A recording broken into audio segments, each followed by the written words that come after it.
Millionaire CEO's daughter saved a dying woman, but the moment he saw her face, he married her instantly. Hi, my beautiful family. Let's begin with a heartfelt prayer. Dear loving God, please heal me completely and wrap my beautiful YouTube family in your mercy. Bless their hearts with peace, their homes with love, and their souls with joy. Amen. This is your Mr. Peter. Though I'm still in New York for treatment, your love is the medicine keeping me strong. You are not just subscribers. You are my heartbeat, my family, my strength. To my newest family members, welcome home. Please introduce yourself in the comments. I truly want to know who you are and where you're from. This channel is our family, and every soul matters here. If you ever see my stories on other channels, please know they are stolen. Only this place is real. Only here is our love. Please report the fake ones. Before we start, a gentle request. Please don't skip the story. Your one like and one comment helps protect this channel and keeps our family together. James is here with you while I recover. Now, let's enjoy today's story, made from the deepest place in my heart. Just for you. Death whispers in children's hospitals, not through dramatic machines or frantic codes, but in the terrible silence when small lungs forget how to breathe and only a stranger's steady hands can call them back to life. The October morning light slanted through Washington General Hospital's pediatric wing, casting geometric patterns across floors that Demi Sianis had walked for 6 years. At 28, she possessed the quiet confidence that came from saving lives before breakfast and comforting grieving parents during lunch breaks. Her grandmother's silver cross caught the light as she adjusted her navy scrubs, responsibility settling across her shoulders like familiar armor. Another performance for the wealthy donors, Maya Ward muttered, sorting patient charts with practiced efficiency. Maya's cynicism had been honed by years of watching rich benefactors pose for photos while actual healthcare workers pulled double shifts. Demi paused her crash cart inventory. The cardiac unit needs new monitoring equipment. If smiling for cameras gets it funded, I'll smile. Her voice carried the musical accent inherited from her Greek father and Nigerian mother, a cadence that made even difficult conversations sound like lullabies. The pediatric ward hummed with controlled chaos, monitors beeping in harmony, soft squeaks of nurses' shoes, whispered prayers in multiple languages. Demi could read the subtle variations in this symphony like a conductor distinguishing instruments. Today felt different, charged with anticipation that preceded either miracles or disasters. Dr. Henry Reed appeared, silver hair immaculate despite the early hour. "Staff meeting in 5, he announced. "The Simpson Foundation arrives at 10. Everyone knew Nick Simpson, the widowed CEO who'd built his father's construction company into a billion-dollar empire, the philanthropist whose foundation quietly funded medical research citywide. Magazine covers showcased his angular handsomeness, but even in photographs, his eyes held shadows suggesting victory's price. 20 minutes later, the elevator chimed with expensive engineering's authority. Nick Simpson stepped into their world. Demi's breath caught, not from his undeniable presence, though photographs hadn't captured how perfectly his charcoal suit fit his tall frame, or how premature silver in his dark hair suggested distinction rather than aging, but from the little girl beside him. Erin Simpson was 7 and heartbreakingly beautiful, with her father's piercing blue eyes and dark waves past her shoulders. She wore navy wool over white dress, small hand trusting in her father's larger one. But her pallor caught Demi's trained attention, the subtle grayish undertone suggesting cardiovascular stress, slightly rapid breathing, faint bluish tinge around lips that should have been healthily pink. "Welcome to Washington General," Dr. Reed stepped forward with his practiced smile. "We're honored, Mr. Simpson. This must be Miss Erin." Nick's entire demeanor transformed watching his daughter. The sharp businessman disappeared, replaced by a father whose love seemed to change the air around them. Erin's anticipated this visit for weeks. She wants to see where the angels work. Angels? Dr. Reed raised an eyebrow. That's what I call nurses, Erin explained with childhood's serious intensity. They help people feel better when they're sick and scared, just like angels. Something twisted in Dimi's chest at the child's innocent faith. She'd seen too many children lose that trust, watched illness steal hope alongside health. Something luminous about Erin made her seem almost translucent under harsh fluorescent lighting. As the group toured the ward, Dimi walked alongside, ostensibly checking patients but actually keeping professional watch on Erin. The child was bright and engaged, asking thoughtful questions about equipment, showing genuine concern for patients encountered. But Dimi noticed her occasional pauses to catch breath, how her father's hand tightened protectively during those moments. In the NICU, Erin pressed against the observation window, watching premature infants with focused attention, suggesting she understood fragility most children couldn't grasp. "They're so small," she whispered. "Were they born too early?"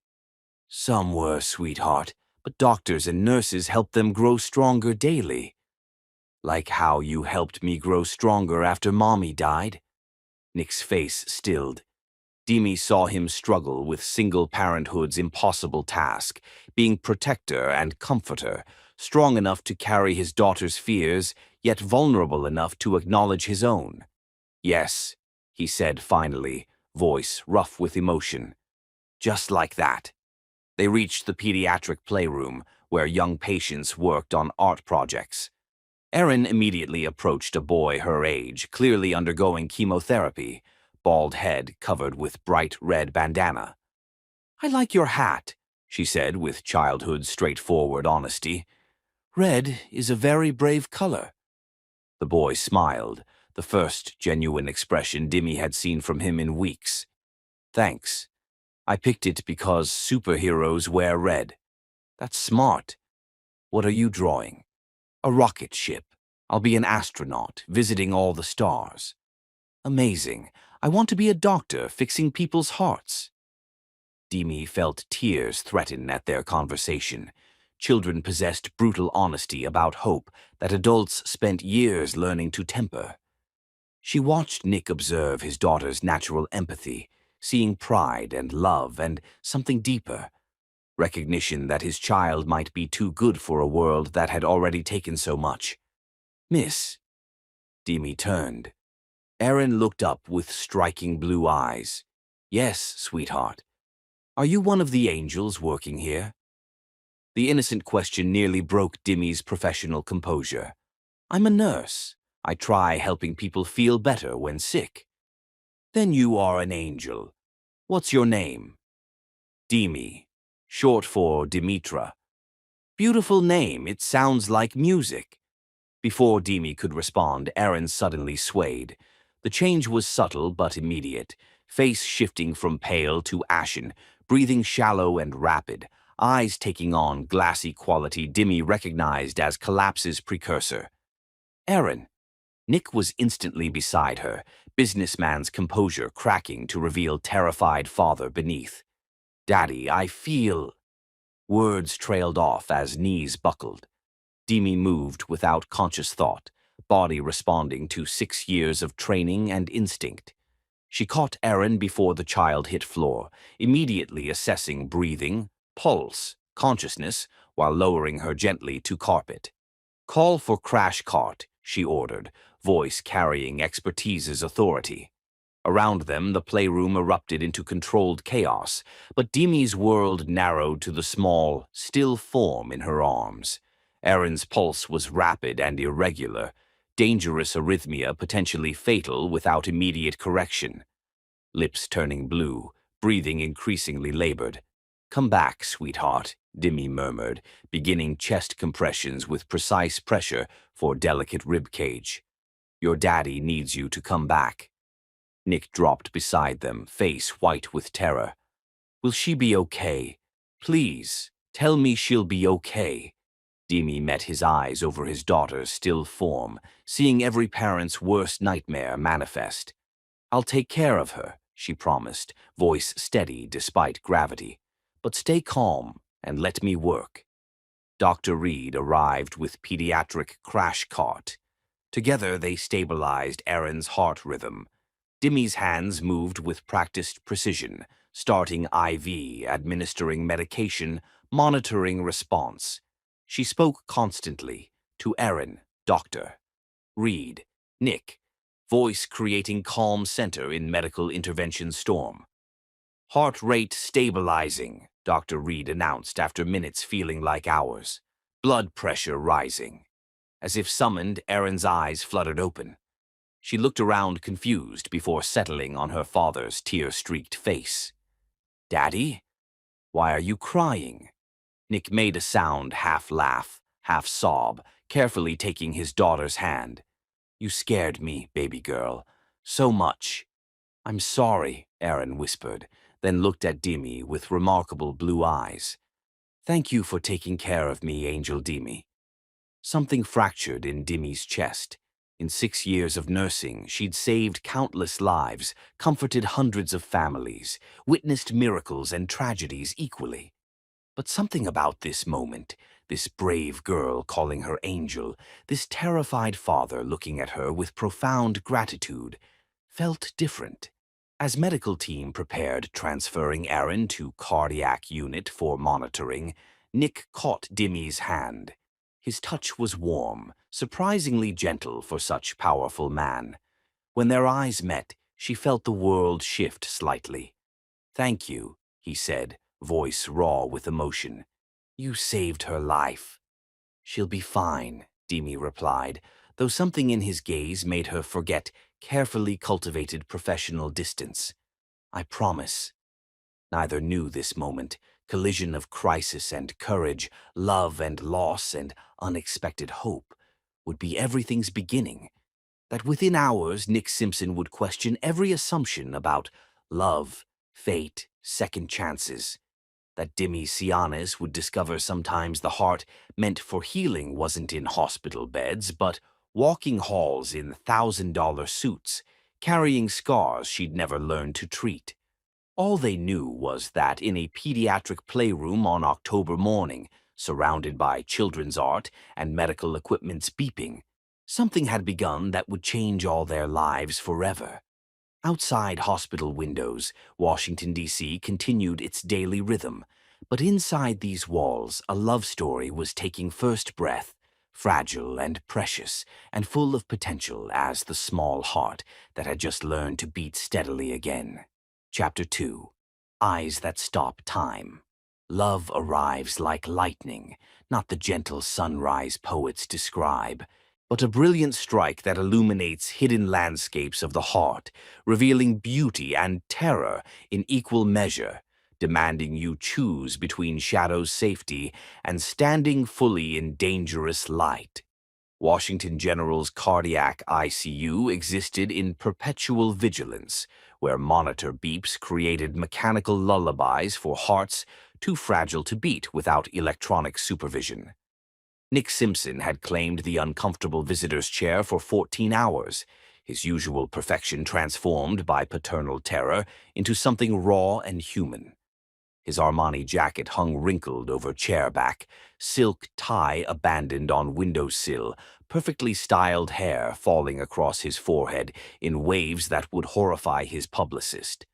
But Nick existed now where stock prices meant nothing compared to his 7-year-old daughter's steady breathing. Erin slept deeply, small body dwarfed by adult-sized bed, surrounded by technological guardians monitoring every heartbeat, breath, fluctuation in delicate balance, keeping her tethered to life. Cardiologists had run tests, adjusted medications, spoken in careful language, offering hope without promises. But Nick's instinct for reading between lines told him his daughter's condition was more serious than anyone admitted. Mr. Simpson? The voice was silk-soft and honey-warm, carrying the musical accent that had somehow imprinted on his memory, during those terrifying playroom moments. Nick looked up to find Demi Sianis in the doorway, backlit by corridor fluorescence like something ethereal. She'd changed to soft lavender scrubs, complementing her dark skin beautifully, hair falling in loose curls around shoulders instead of earlier's practical ponytail. She carried a small gift bag, moving with quiet grace learned from navigating hospital corridors, without disturbing healing's delicate peace. "I hope you don't mind," she said, stepping into the room with careful deference. "I brought something for Aaron." Nick stood slowly, body protesting hours in rigid chair. As Demi approached, he caught subtle vanilla scent and something uniquely her, warmth carrying sunshine and safety essence. She was beautiful, he realized with distant surprise, not artificially like society women who'd pursued him since Elizabeth's death, but with natural radiance from spirit, uncompromised by cynicism. "She's been sleeping peacefully," Nick said, voice rougher than usual from exhaustion. "Doctors say that's normal after cardioversion." Demi approached bedside with professional ease, checking monitors with practiced eyes, reading electronic hieroglyphics. "Her rhythm looks stable," she observed, genuine relief coloring her voice. "Children's hearts are remarkably resilient with proper support." She reached into the gift bag, withdrawing a small stuffed elephant, soft gray fabric worn smooth by loving hands. "This is courage," she explained, placing the toy beside Aaron's pillow. "He belongs to one of our long-term patients, but she asked me to lend him to Aaron tonight. She said brave girls need to stick together." The simple gesture hit Nick unexpectedly. In his world of corporate mergers and strategic partnerships, kindness often came with price tags and ulterior motives. But this woman, this nurse who'd saved his daughter's life, offered comfort expecting nothing in return, sharing another child's treasure because she understood healing sometimes required more than medicine. "That's incredibly thoughtful," he managed, surprised by throat tightness. Demi settled into the chair across from him, movements economical and graceful. "How are you holding up?" 14 hours is a long vigil." Nick's laugh held no humor. "I've pulled longer hours in boardrooms negotiating deals worth less than my daughter's life means to me. But those were just money and market share. This is—" He gestured helplessly at monitors, IV lines, the small figure containing his entire world. "This is love," Demi finished gently. "Love makes everything more intense, frightening, beautiful. It's the price we pay for caring about something more than ourselves." Words hung between them, carrying weight neither fully understood yet. Nick found himself studying her face in dim lighting, intelligent brown eyes seeming to see through carefully constructed defenses, full lips curving naturally upward as if joy were her default setting, strong jawlines suggesting a woman who'd learned to stand ground in a world not always welcoming feminine strength. "Tell me about her," Demi said, nodding toward Aaron. "What's she like when not being brave in hospital beds?" Nick's expression softened, worry lines smoothing toward peace. "She's extraordinary, too perceptive for her own good, with this way of asking questions that make me question everything I thought I knew about life." He paused, watching his daughter's peaceful face. "Last month, she asked why people say, 'Money can't buy happiness,' if rich people keep trying to buy more things for happiness. I'm still working on an answer." Philosopher disguised as 7-year-old. She gets that from her mother. Elizabeth had this gift for finding profound truth in simple moments. She could spend entire afternoons watching clouds and emerge with insights reshaping my understanding of everything. Demi heard reverence when he spoke of his late wife, careful way he handled her memory like precious crystal. "You must miss her terribly." "I do," Nick admitted with honesty flowing easier in hospital rooms where life's artificial constructs felt less important than fundamental truths. But lately, the missing feels different. Less like open wound, more like gratitude that I had something worth missing. What changed? Nick looked directly at her, and Dimmy felt the world shift slightly. His eyes were remarkable blue, not pale, cold winter skies, but deep, warm sapphire touched by firelight. But it wasn't their color catching her breath. It was emotion depth she saw there, complexity of a man who'd learned to love completely, lost that love to death, yet somehow found courage to remain open to feeling again. "Meeting you," he said simply, words falling between them like stones into still water, creating ripples spreading in unpredictable directions. Dimmy felt heat rise in her cheeks, surprise and something deeper. Recognition that this moment was important, this man offering something precious and fragile and completely unexpected.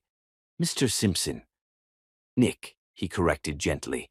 "After what happened today, after what you did for Aaron, I think we've moved beyond formalities." "Nick," she repeated, liking how his name felt on her tongue. "I'm not sure what you're suggesting." "I'm not sure either," he admitted with self-deprecating smile transforming his entire face. 6 months ago, I thought I had life figured out. Widowed father, focused on building business empire for my daughter's future. I dated occasionally, obligatory charity function appearances, but nothing serious. Nothing threatening the careful balance I'd constructed around grief. He leaned forward, hands clasped between knees, vulnerability replacing controlled confidence she'd seen earlier.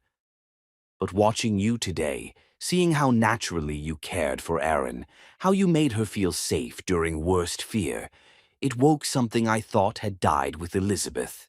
Professional training told Dimmy to maintain appropriate boundaries, deflect this conversation to safer territory. But something in his voice, careful way he offered glimpses of guarded heart, made her want to stay in this dangerous space where honesty lived. "Nick," she said carefully, "what you're feeling is gratitude. I helped your daughter during medical emergency. It's natural for parents to—" "No," he interrupted, not rudely but with quiet conviction of someone who'd spent years learning to recognize difference between gratitude and something more profound. "What I feel for you goes beyond gratitude. It's recognition. Recognition of something I didn't know I was searching for until I found it." Nick's voice grew softer, more intimate. "You have this way of bringing light into dark spaces, making everything feel like it'll be okay even when the world's falling apart. You did it for Aaron in that playroom, and you're doing it for me right now." Demi felt careful professional composure wavering under his gaze intensity. She dealt with grateful families before, learned to accept thanks graciously while maintaining appropriate distance. But Nick Simpson wasn't offering simple gratitude. He was offering something far more complex and potentially wonderful and absolutely terrifying. "I don't know what to say," she whispered.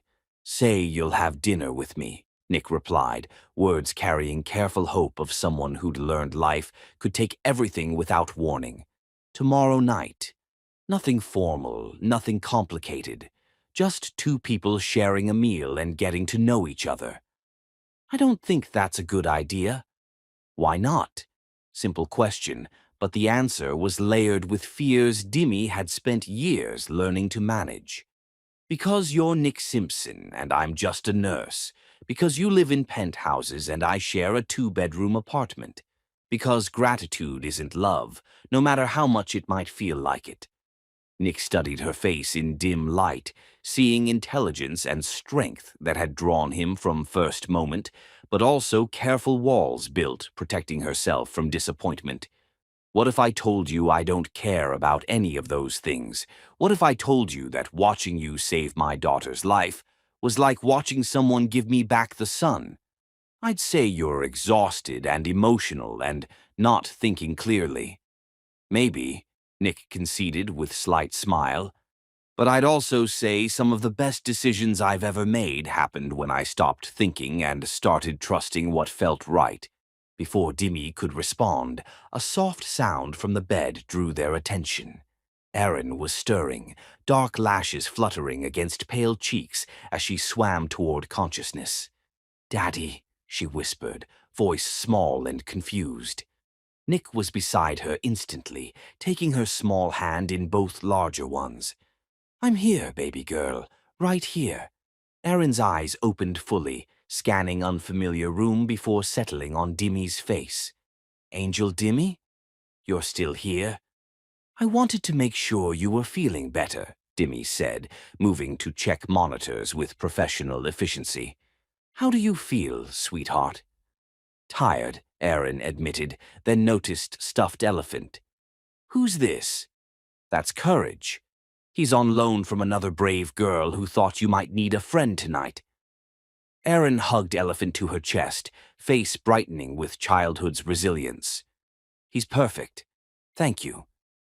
She looked between Dimmy and her father with perceptive intelligence that had always amazed Nick. "Are you two friends now?"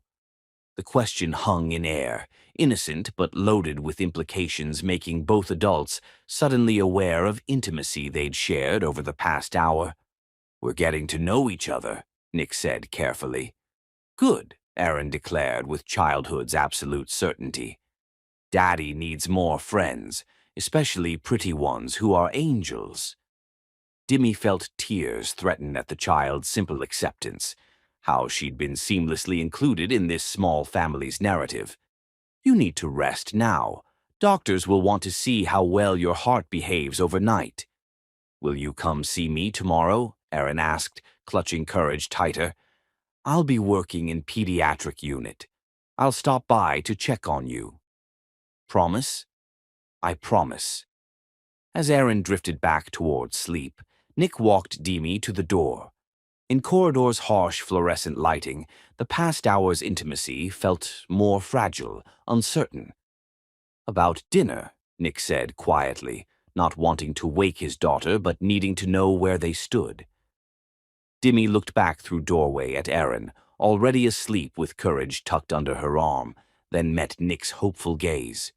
"One dinner," she said, surprising herself. "Somewhere quiet, somewhere we can talk." Nick's smile was radiant, transforming his entire face with joy and relief. "Tomorrow at 7, I'll pick you up."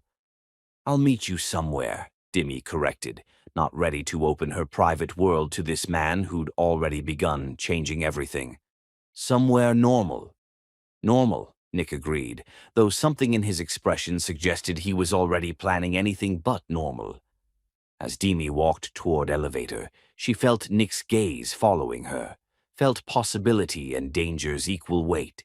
She'd spent 6 years building careful life around service and self-sufficiency, learning to find satisfaction, healing others while keeping her own heart safely protected. But sometimes life had other plans. Sometimes a little girl collapsed in playroom, and her father looked at you with eyes holding galaxies of love and loss and hope, and you discovered all your careful walls were no match for human connection's simple power. Elevator doors closed on her reflection, woman who looked exactly the same as that morning, but somehow felt fundamentally altered. Tomorrow she would have dinner with Nick Simpson, and something told her nothing would ever be quite the same again. Chapter 3. The Impossible Proposal. There are moments when the heart recognizes truth so profound that logic becomes irrelevant. When love arrives not as gentle awakening, but as revolution, demanding complete reconstruction of everything you believed about possibility, timing, and the sacred mathematics of human connection. The family consultation room at Washington General existed in carefully managed neutrality, beige walls witnessing every human emotion, fluorescent lighting rendering all complexions equally pale, furniture designed for comfort without encouraging extended stays. At 6:23 a.m. on Thursday, with October rain painting abstract patterns on the single window, it felt like the universe's most important room. Nick Simpson hadn't slept in 38 hours. Not since Erin's collapse, not through endless nights monitoring her heart rhythm, Not during carefully worded conversations with cardiologists who spoke in medical probabilities rather than promises. His usually immaculate appearance had been stripped to essentials: wrinkled dress shirt, loosened tie, exhaustion that settled into bone and sinew, changing how he inhabited his own skin. Dr. Reed had delivered news with gentle precision, learned from 25 years of pediatric cardiology. Aaron's condition was manageable but serious: congenital arrhythmia requiring ongoing medication, regular monitoring, vigilant care that could transform ordinary parenting into delicate balance between protection and freedom. "She can live completely normally, doctor," Reed had assured them, silver hair catching harsh lighting as he explained treatment protocols. "With proper management, children with her condition often forget they have anything different about their hearts." But Nick heard careful qualifications embedded in medical optimism, the "with proper management" and "ongoing monitoring," meaning his daughter would carry this vulnerability forever. The businessman in him was already calculating risks, imagining scenarios, building contingency plans around his child's fragile miracle of continued existence. Now, as dawn crept across the city skyline, he found himself alone with Demisianis in neutral territory, 2 cups of terrible hospital coffee growing cold between them, like offering to caffeine and human endurance gods. Demi had worked double shift ensuring personal oversight of Aaron's care, pulling 16 hours that should have exhausted her, but instead sharpened her into focused healing instrument. Her lavender scrubs were pristine despite the long night: dark curls pulled back revealing elegant neckline, brown eyes holding particular alertness of someone functioning on adrenaline and purpose when sleep became luxury. "She's going to be fine," Demi said, voice carrying musical accent Nick had begun associating with safety and comfort. "I know it's frightening hearing heart condition, but pediatric arrhythmias are incredibly manageable. I've seen hundreds of children with similar diagnoses play sports, pursue careers, live full, unrestricted lives." Nick wrapped hands around his coffee cup, using warmth to ground himself in physical sensation when emotions threatened to overwhelm carefully maintained control. "I keep thinking about all the things I didn't know to worry about. All the moments when she seemed tired or pale, and I attributed it to normal childhood things instead of—" He gestured helplessly at monitors and medical equipment, becoming their lives' backdrop. "You're an incredible father," Demi said with quiet conviction. "The way you've been with her these past 2 days, constant presence, explaining things so she won't be afraid, making her laugh when you're terrified. That's not accident or instinct. That's love translated into action, exactly what she needs." "Is it enough?" The question escaped before Nick could stop it, carrying weight of every midnight worry he'd harbored since Elizabeth's death. "I've been trying to be everything: mother and father, protector and comforter. But what if I'm failing? What if she needs things I can't provide?" Demi leaned forward and Nick caught subtle vanilla scent and something uniquely her: warmth carrying sunlight and safety essence. "Can I tell you something I've learned in 6 years of pediatric nursing? Please." Children don't need perfect parents. They need present ones. Adults who show up consistently, acknowledge fears without dismissing them, love fiercely even when, especially when, that love feels scary and vulnerable and bigger than anything they know how to handle. She paused, eyes never leaving his face. "Aaron has that in you. A father who rearranged his entire life around her well-being, who sleeps in hospital chairs because being near her matters more than his own comfort." "You were there too," Nick said suddenly, words carrying more weight than simple gratitude. "Both nights. You stayed with her during procedures you weren't required to monitor. You brought that elephant, sang songs during MRI because you knew she was scared. You've been caring for her like she was your own child." Demi felt heat rise in her cheeks, embarrassment and something deeper: Recognition that this man saw and valued things others often overlooked. She's a special little girl. Anyone would have... No, Nick interrupted gently but firmly. Not anyone. Most medical professionals would have done their jobs competently and moved on to other patients. You made us feel like family. The word hung between them, carrying implications neither had fully acknowledged until this moment. Family. Such simple concept, yet so complex in execution. Daily choice to prioritize someone else's well-being above your own comfort. Find joy in another person's happiness. Create space where love could grow without conditions or expiration dates. Nick, Dimi said carefully, sensing they were approaching territory that could change everything between them. You've been under enormous stress. You haven't slept properly in days. The gratitude you're feeling is natural, but this isn't gratitude, Nick said, voice growing stronger with certainty. Or rather, it's gratitude, but it's also recognition. Of something I didn't know I was searching for until I found it. He stood abruptly, beginning to pace in small space with restless energy of someone whose emotions had grown too large for containment. 6 months ago, my biggest concerns were quarterly projections and market expansions. I had convinced myself that Aaron and I were enough, that we'd built something sustainable from our losses' ruins. But watching you these past few days, seeing how effortlessly you fit into our lives, how naturally you care for both of us. Nick, you're exhausted.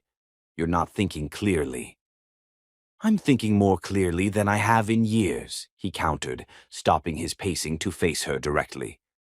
Do you know what I realized last night, sitting beside Erin's bed while you checked her monitors for the 100th time? Dimi shook her head, not trusting her voice. I realized I wasn't just grateful for what you did. I was grateful for who you are, for the way you hum unconsciously while working, how you always adjust lighting so it won't hurt patients' eyes, how you know every child's name instead of just room numbers. His voice grew softer, more intimate. I was grateful for the way you make me want to be a better man, not through criticism or expectation, but simply by being yourself. Nick, ... Dimi's voice was barely whisper. I love you. Words fell into space between them like stones into still water, creating ripples altering the very molecular structure of air they breathed. Dimi stared at him in shock, lips parted but unable to form sounds matching what he'd just offered's magnitude. Nick ran hands through dark hair, messing it further in gesture, making him look younger, more vulnerable. I know how that sounds. I know it violates every rule of appropriate timing and rational behavior, but it's also the most honest thing I've ever said. You don't love me, Dimi said finally, finding her voice. You love the idea of me. You love the nurse who helped your daughter. But you don't know me, not really. You don't know I'm stubborn and independent and have strong opinions about everything from politics to proper coffee brewing. Then tell me, Nick said simply, moving to sit directly across from her, close enough that she could see silver flecks in his blue eyes, fine lines speaking of sleepless nights and business pressures and single parenthood's weight. Tell me about your politics and coffee preferences. Tell me what makes you laugh and what keeps you awake at night. Tell me about your family, dreams, fears, everything. Sincerity in his voice almost undid her completely.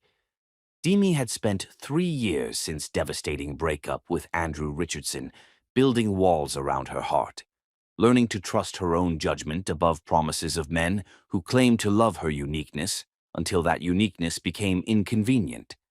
This is insane, she whispered. Maybe, Nick agreed, leaning forward so their knees almost touched.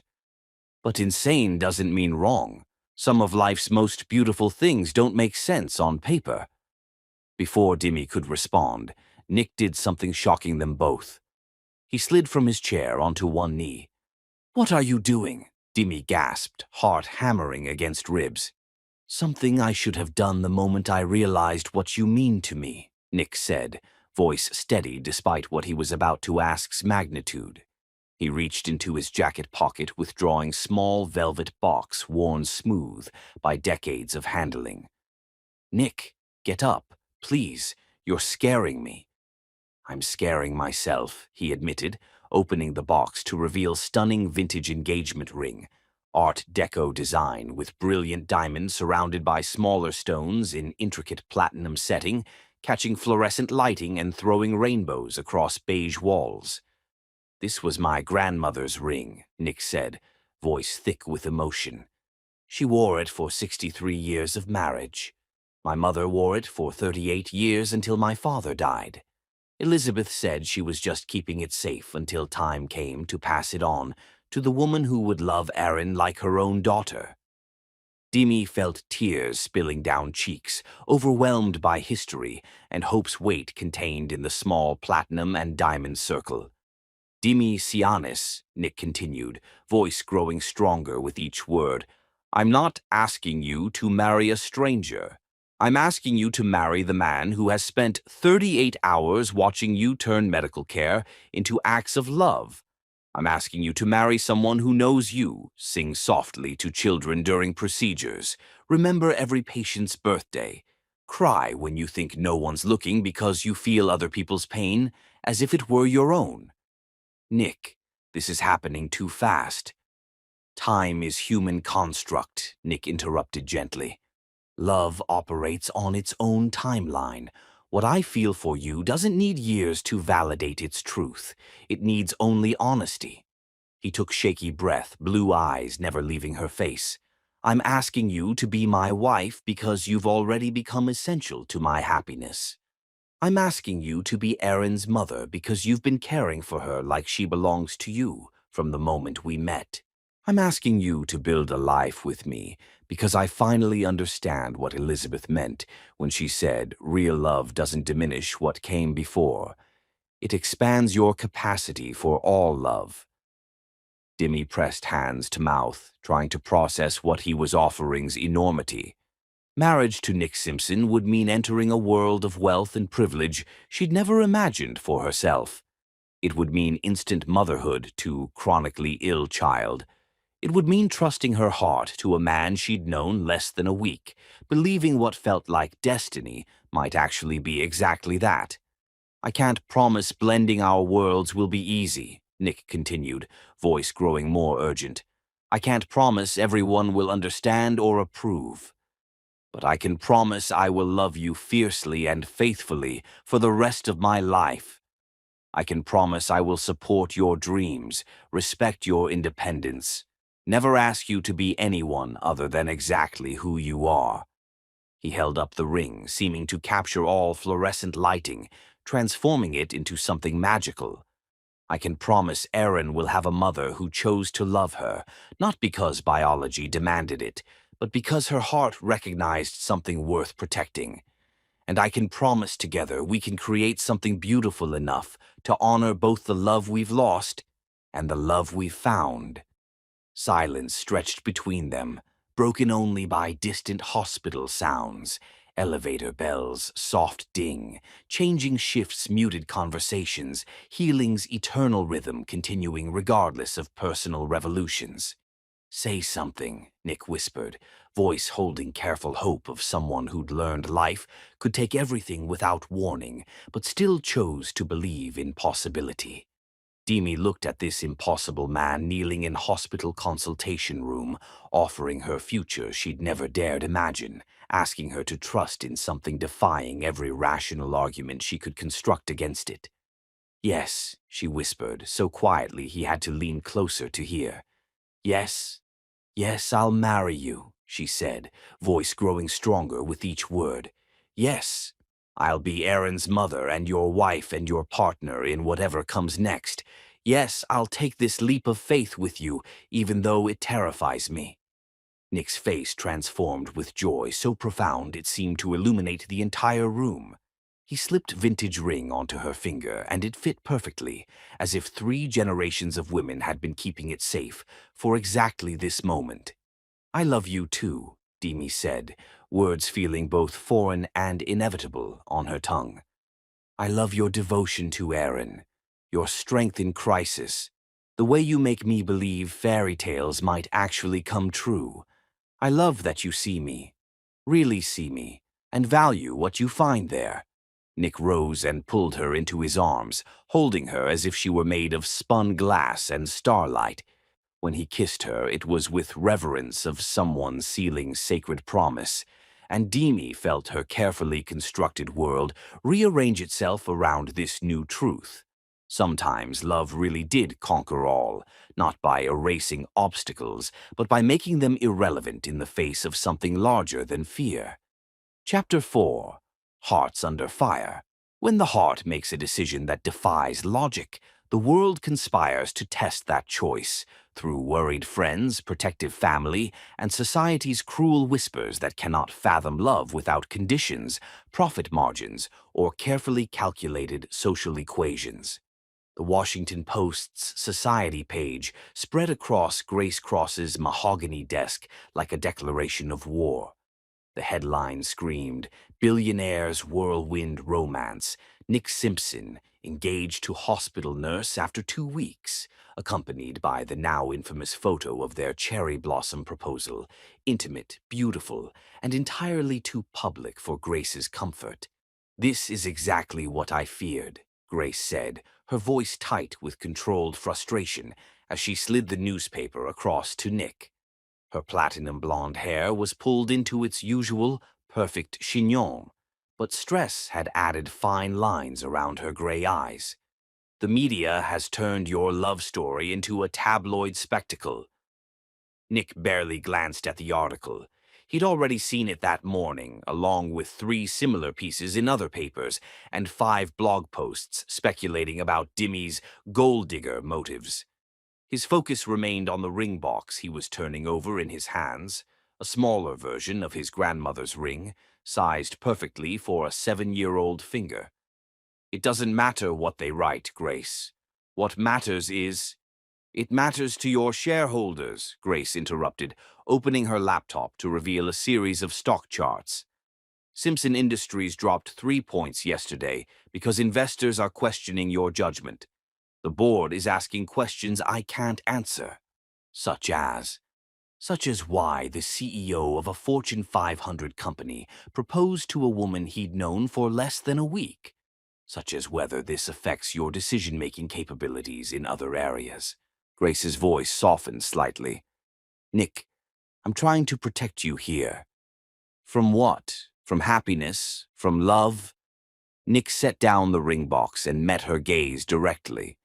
"From the possibility that someone might actually care about me for who I am rather than what I can do for them." Grace leaned back in her chair, studying her business partner and oldest friend with the shrewd assessment that had made her one of D.C. most successful attorneys. "Tell me about her background." "Her background is irrelevant. Humor me." Nick's jaw tightened, but he recognized Grace's tone. She wasn't asking as a friend. She was building a case. Demi grew up in Baltimore, working-class family. Her father was a Navy mechanic. Her mother cleaned office buildings at night. She worked 3 jobs to put herself through nursing school at Johns Hopkins on a full academic scholarship. Student loans? $43,000 remaining, which I've already arranged to pay off. Previous relationships? Grace, this isn't gossip, Nick. This is due diligence. The media will dig up everything, and I need to know what we're dealing with. Nick stood and walked to the floor-to-ceiling windows overlooking the Washington Monument. She was involved with a cardiologist for 6 months 3 years ago, Dr. Andrew Richardson from a prominent D.C. family. He ended things when his mother made it clear Demi wasn't suitable for someone of his social standing. And now she's engaged to an even wealthier man. The implication hung in the air like poison gas. Nick turned slowly, and Grace saw something dangerous in his expression that reminded her why he'd been so successful in business, and why crossing him was never wise. Are you suggesting what I think you're suggesting? I'm suggesting that from the outside, this looks like a pattern. Nurse targets wealthy doctors, moves up the food chain until she lands the biggest fish in the pond. Get out. Grace blinked. Nick, I said get out. His voice was deadly quiet. And if you ever suggest again that the woman I love is a gold digger, you can find yourself a new business partner. I'm trying to protect you. From what? From the best thing that's happened to me since Elizabeth died. From watching my daughter have a mother who loves her unconditionally. From being happy for the first time in years. Nick moved back to his desk, but his posture remained rigid. I know exactly who Demi Sianis is, Grace. She's the woman who saved my daughter's life without knowing our last name. She's the woman who works double shifts to cover for colleagues with sick children. She's the woman who cried when I told her about Elizabeth because she understood that loving me meant honoring my first wife's memory. Grace studied his face, seeing conviction that couldn't be shaken by logic or fear. And if you're wrong, if this is exactly what it looks like from the outside, then I'll deal with the consequences. But I'm not wrong. Meanwhile, across town at Washington General Hospital, Demi was discovering that fairy tale engagements came with very real complications. Hospital security had escorted 3 different reporters from the building after they'd attempted to interview patients about the nurse who caught a billionaire. Her phone buzzed constantly with calls from unknown numbers, and someone had leaked her work schedule to a gossip blogger. You can't keep working like this, Maya said, finding Demi hiding in the supply closet during her lunch break. There are photographers camped outside your apartment building, and Mrs. Chen from 4B called to say someone offered her money for insider information about you. This is insane, Demi said, slumping against the shelving. I'm just a nurse. Why does anyone care who I'm dating? Because you're marrying Nick Simpson, Maya replied gently. And because fairy tale romances sell newspapers, especially when people can find reasons to doubt them. Demi's phone buzzed with another unknown number. She declined the call, but it immediately rang again. Let me handle this, Maya said, taking the phone. She answered with crisp professionalism. Demi Sianis's phone. This is her representative. Demi watched in amazement as her best friend transformed into a professional publicist. No, Miss Sianis will not be commenting on her relationship. No, she will not be available for interviews. Any further harassment will result in legal action. Maya hung up and handed the phone back. That was the 3rd reporter today asking about your Cinderella story. They want quotes about growing up poor, your student loans, whether you'd ever met Nick before the hospital incident. They're trying to prove I'm a gold digger, Demi said quietly, which is ridiculous to anyone who actually knows you, Maya said firmly. But Demi, you need to prepare yourself. This is only getting worse. That evening, Nick found Demi in Erin's hospital room, reading Charlotte's Web aloud while his daughter recovered from her latest round of tests. The sight of them together, Demi's musical voice bringing E.B. White's words to life, Erin hanging on every word despite knowing the story by heart, made his chest tight with love and protectiveness. How's our patient today? He asked, kissing the top of Erin's head. Much better, Demi replied, closing the book and marking their place. Dr. Reed says she can go home tomorrow if her numbers stay stable overnight. Really? Erin's face lit up. Can we celebrate with ice cream? We can celebrate however you want, sweetheart, Nick said, settling into the chair beside Demi. But first, I have something for you. He pulled out the small ring box, and Erin's eyes went wide. Is that for me? It is. This is a very special ring that belonged to your first mommy when she was little. She always said she was saving it for a very important occasion. Nick opened the box to reveal a delicate gold band with a small diamond, Elizabeth's childhood ring, sized down to fit a 7-year-old finger. "Since Miss Dimmy is going to be your new mommy," Nick continued, "we thought you should have something special to show that we're all going to be a family together." Erin held out her hand solemnly as Nick slipped the ring onto her finger. It fit perfectly, catching the light as she moved her hand to admire it. "It's the most beautiful thing I've ever seen," she breathed. "Thank you, Daddy. Thank you, Mommy Dimmy." The word mommy hit Dimmy like a physical blow. She felt tears spring to her eyes as Erin threw her arms around her neck, holding tight. "I love you both so much," Erin whispered into Dimmy's shoulder. "I can't wait to be a real family." "We already are a real family," Dimmy whispered back, meeting Nick's eyes over their daughter's head. "We have been since the day we met." Later, as they walked to the hospital parking garage, Nick took Dimmy's hand. "I need to tell you something. Grace thinks we're moving too fast. The media attention is affecting the company's stock price, and the board is asking questions." "Maybe they're right," Dimmy said quietly. "Maybe we should slow down, give people time to adjust to the idea." Nick stopped walking. "Is that what you want?" "I want what's best for you and Erin. If that means waiting, no." Nick turned to face her fully. "Dimmy, I've spent the last 3 years making every decision based on what other people thought was best. Playing it safe, maintaining the status quo, never taking risks that might upset the careful balance I'd constructed around my grief." He cupped her face in his hands. "But you know what I've learned. Life doesn't wait for you to be ready. Love doesn't follow other people's timelines, and the only opinion that matters is ours. The whole world is watching us, Nick, waiting for us to fail. Then let's give them something worth watching," he said, kissing her softly. "Let's show them what real love looks like. The messy, complicated, absolutely irrational kind that changes everything and makes no sense to anyone except the people living it." Dimmy looked into his eyes, those remarkable blue eyes that had become her anchor in this storm of media attention and public scrutiny, and felt her fears quiet. Maybe the world would never understand their love story. Maybe people would always question their motives and timing. But what she and Nick had built together, what they were building with Erin, was too precious to sacrifice on the altar of public opinion. "You're right," she said, standing on tiptoe to kiss him back. "Let them watch. Let them doubt. We know what we have. And what do we have?" "Everything," Dimmy said simply. "We have everything that matters."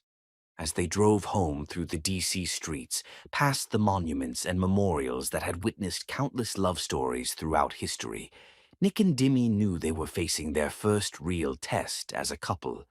But they also knew they would face it together, with Erin between them and love as their armor against whatever storms lay ahead. Because some love stories aren't meant to be easy, they're meant to be true, and truth, in the end, was the only thing that mattered. Chapter 5. The Perfect Storm. Love reveals its true strength not in moments of crisis, but in quiet Sunday afternoons when the mundane realities of blending two different worlds test whether fairy tale romance can survive the beautiful, terrifying ordinariness of building a life together. Sunday morning at Nick's penthouse began with the kind of domestic chaos that no amount of wealth could prevent.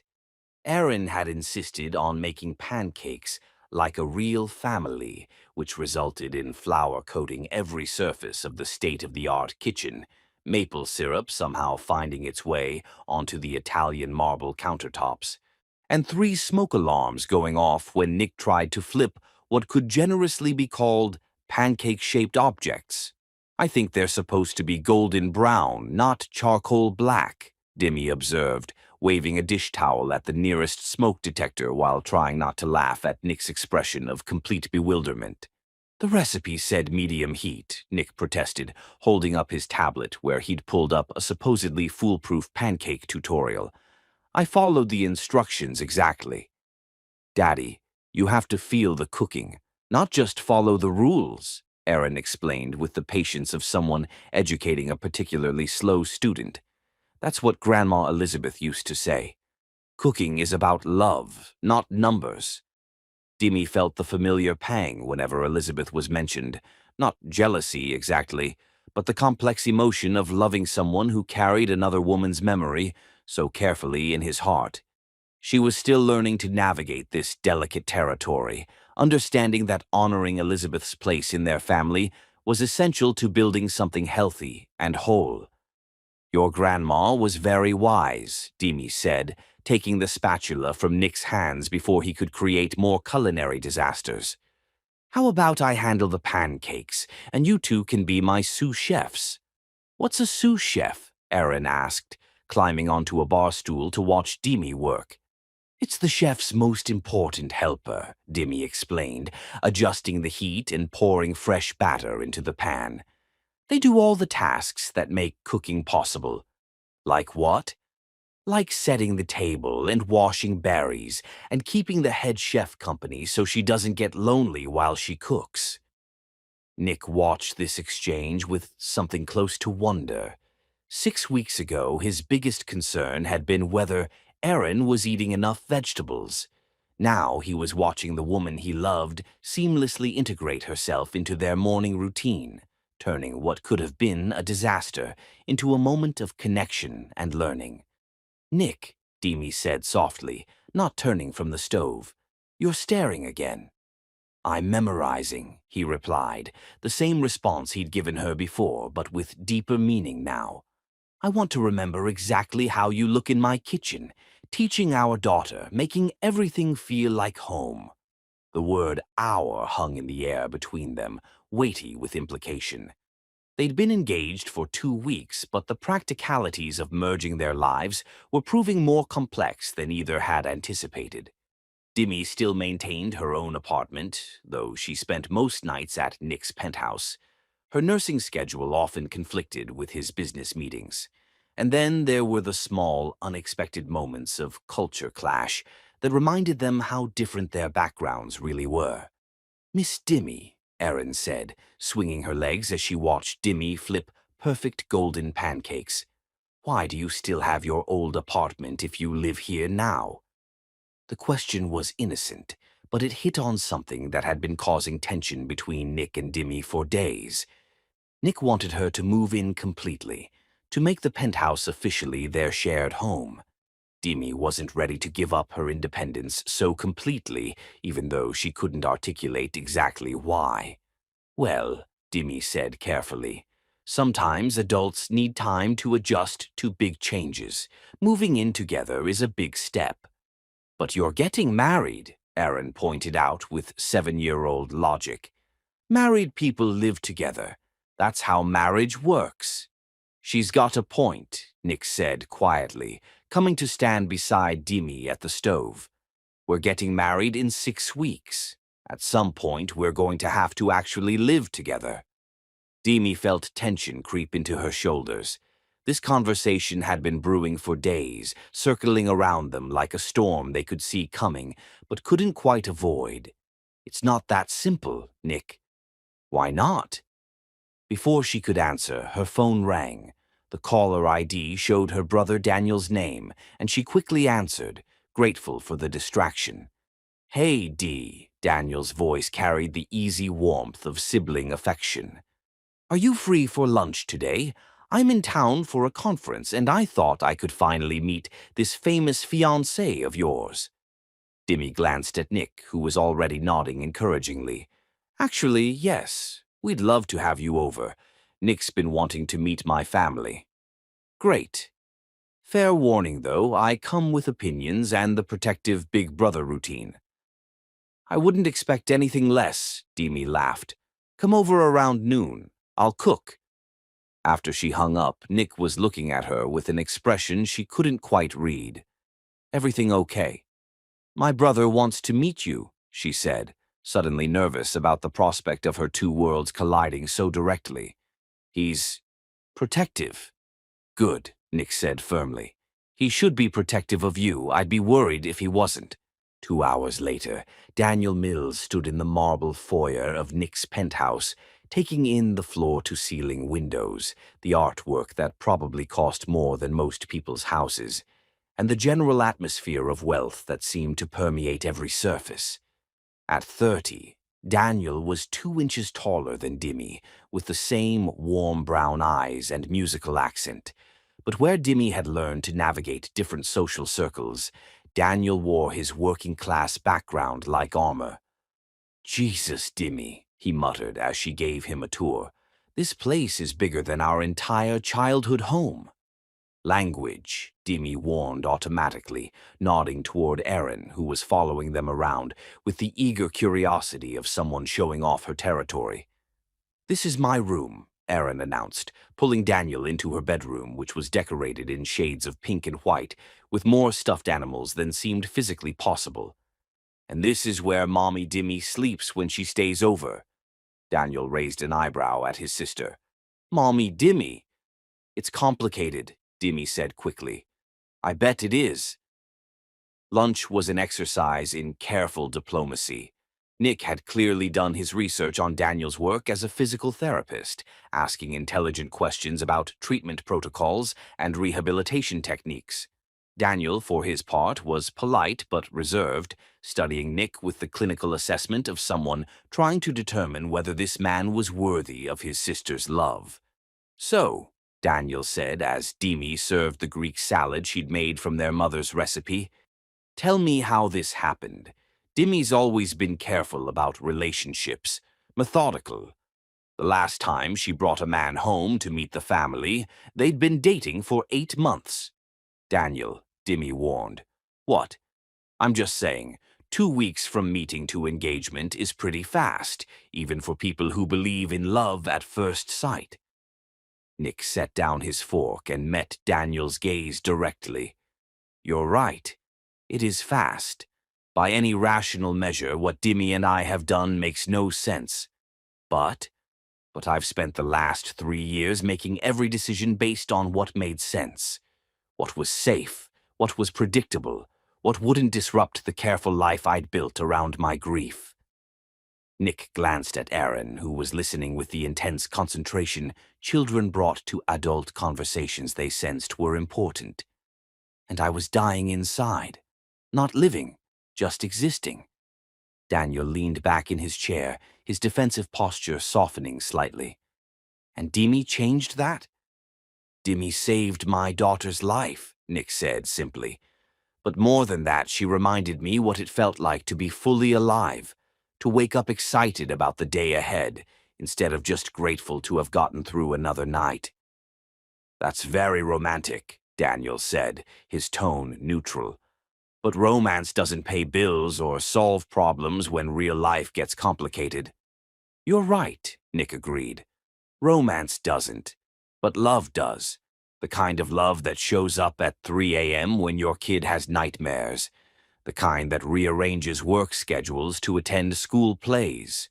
The kind that sees past surface differences to something deeper and more essential." Dimi felt tears prick her eyes at the sincerity in Nick's voice, but she also felt the weight of her brother's skepticism, the echo of all her own fears about whether two people from such different worlds could really make a life together work. "And what about those surface differences?" Daniel asked. "Because from where I'm sitting, they look pretty significant. You live in a penthouse that probably costs more per month than most people make in a year. Dimi shares a 2-bedroom apartment and has student loans she'll be paying off for the next decade." "Had," Nick corrected quietly. "I paid them off last week." The silence that followed was deafening. Dimi stared at Nick, her mouth slightly open. "You did what?" "I paid off your student loans. I was going to tell you, but with all the media attention and wedding planning, I didn't want to add another complication to—" "You had no right." Dimi's voice was quiet but carried the kind of fury that was more dangerous than shouting. "Those were my responsibility. You're going to be my wife. Your responsibilities are my responsibilities." "No," Dimi said, standing so abruptly that her chair scraped against the floor. My responsibilities are my responsibilities. I didn't agree to marry you so you could pay my debts. I never suggested you did. Then why would you do something like that without even discussing it with me? Nick looked genuinely confused by her anger. Because I love you, because I want to take care of you, because the money means nothing to me, but those loans were stressing you out. That's not the point. Demi's voice rose despite her efforts to keep the argument away from Erin, who was watching with wide, frightened eyes.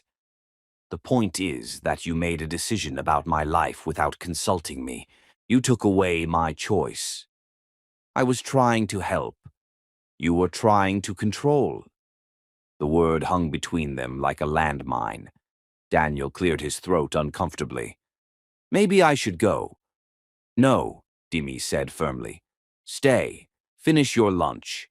Nick and I need to have a conversation, but not in front of Erin. She looked at Nick, her brown eyes blazing with hurt and fury. In your study. Now. As they left the dining room, Erin's small voice followed them. Are Daddy and Mommy Demi going to get divorced before they even get married? The question stopped both adults in their tracks. Daniel reached over and took Erin's hand. Hey, kiddo, sometimes grown-ups need to have important conversations about how to be a family together. It doesn't mean they love each other any less. In Nick's study, with the door closed and the sound of Daniel entertaining Erin filtering through the walls, Demi and Nick faced each other across the expanse of his mahogany desk. I don't understand why you're so angry, Nick said finally. I know you don't, Demi replied, and that seemed to hurt him more than her fury had. And that's the problem, Nick. You live in a world where money solves problems, where writing a check makes things go away. But those student loans weren't just debt to me. They were proof that I had worked for something, that I had earned my place in the world through my own efforts. I wasn't trying to diminish what you accomplished. But you did. Whether you meant to or not, you took away something that was mine. You made a decision about my financial life without consulting me. How is that different from what Andrew Richardson's mother did when she decided I wasn't good enough for her son? Nick felt like he'd been punched in the stomach. That's not the same thing at all, isn't it? In both cases, wealthy people decided what was best for me without considering what I wanted. The only difference is that you claim to love me while you're doing it. They stared at each other across the desk, the weight of their different backgrounds and expectations settling between them like fog. For the first time since their engagement, Demi wondered if love really was enough to bridge the gap between their worlds. I don't know how to do this, Nick said finally, his voice small and lost. I don't know how to be with someone without trying to protect them, provide for them, solve their problems. It's how I loved Elizabeth. It's how I love Erin. But I'm not Elizabeth, Demi said gently, her anger cooling into something more like sadness. And I'm not Erin. I'm a grown woman who needs to be your partner, not your dependent. I know that. Intellectually, I know that. But emotionally, he ran his hands through his hair. I'm terrified of losing you, and taking care of you feels like the only way I know how to show you that you matter to me. Demi walked around the desk and took his hands in hers. Nick, I don't need you to take care of me. I need you to trust me to take care of myself. I need you to consult me before making decisions that affect my life. I need you to see me as your equal, not your responsibility. I do see you as my equal. Then start treating me like one. Nick pulled her into his arms, holding her tightly against his chest. I'm sorry. I'm so sorry. You're right. And I'm sorry. We're going to have to learn how to do this, Demi said into his shoulder. How to be from different worlds, but equal partners. It's not going to be easy. Nothing worth having ever is, Nick replied, pressing a kiss to the top of her head. But I want to learn. I want to do better. When they returned to the dining room, they found Daniel and Erin deep in conversation about her latest art project. Both looked up anxiously as they entered. "Everything okay?" Daniel asked. "We're working on it," Demi said honestly. "But yes, everything's okay." Erin slipped from her chair and hugged both of them around the waist. "I was scared you were going to stop loving each other." "Never," Nick said firmly. "Sometimes people who love each other have disagreements about how to show that love, but that doesn't mean the love goes away." "Good," Erin said with 7-year-old pragmatism. "Because I already told my teacher you were going to be my new mommy, and I don't want to have to take it back." As Daniel prepared to leave, he pulled Demi aside. "He's not what I expected," he said quietly. "Better or worse? Different. He loves you. That much is obvious. But love isn't always enough, Dee. You two are going to have to work harder than most couples because you're starting from such different places." "I know," Demi said, "but I think we can figure it out." "I hope so," Daniel said, hugging her tightly, "because despite my concerns, I can see that he makes you happy, and you deserve to be happy." That evening, after Erin was asleep and the dishes were done, Nick and Demi sat on the penthouse balcony, watching the lights of Washington, D.C. sparkle below them. "I have something for you," Nick said, pulling out an envelope. Demi tensed. "Nick, if it's another check—" "It's not," he said quickly. "Open it." Inside the envelope was a bank statement showing that Nick had transferred the exact amount of her student loan payoff into her personal account. "I can't take the money back," he said. "The loans are paid, but I can give you the choice of what to do with the equivalent amount. Pay me back if that's important to you. Donate it to charity. Invest it. Whatever you want. The choice is yours." Demi looked at the statement, then at Nick's face, seeing the sincerity there. It wasn't perfect. The loans were still gone. The choice still made for her initially. But it was a start. It was him trying to understand what she needed. "Thank you," she said softly. "This is better." "I'm going to mess up again," Nick warned. "Probably soon. I've been making unilateral decisions for so long that it's become instinct." "Then I'll call you on it.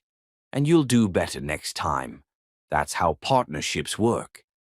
"Is that what we are? Partners?" Demi smiled, leaning over to kiss him softly. "We're partners. We're lovers. We're about to be husband and wife and co-parents to an amazing little girl. We're whatever we choose to be, as long as we choose it together." As they sat in comfortable silence, looking out over the city they both loved, both of them knew they had just navigated their first real test as a couple.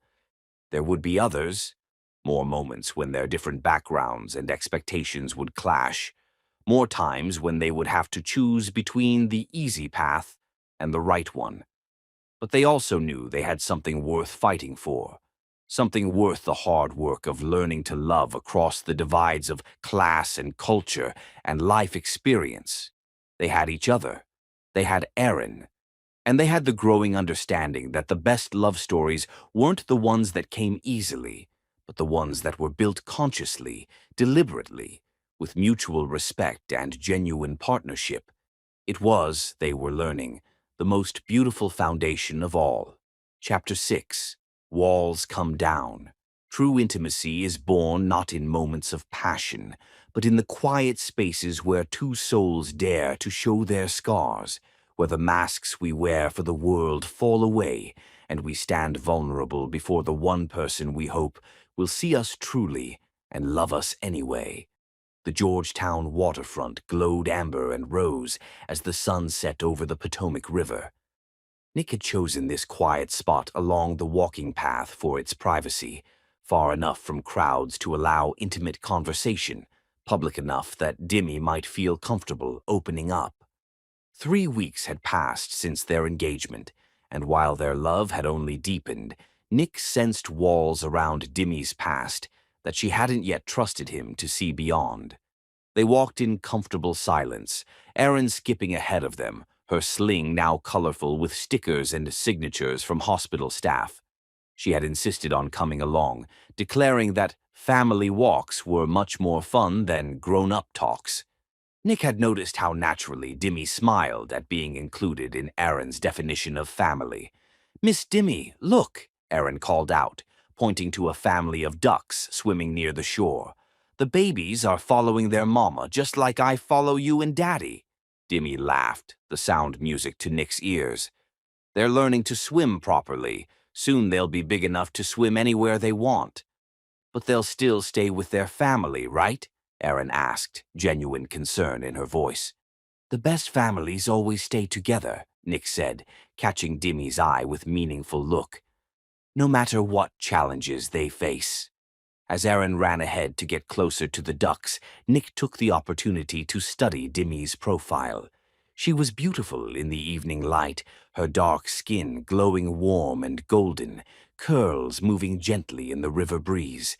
But there was something pensive in her expression, a distance that hadn't been there before their argument about the student loans.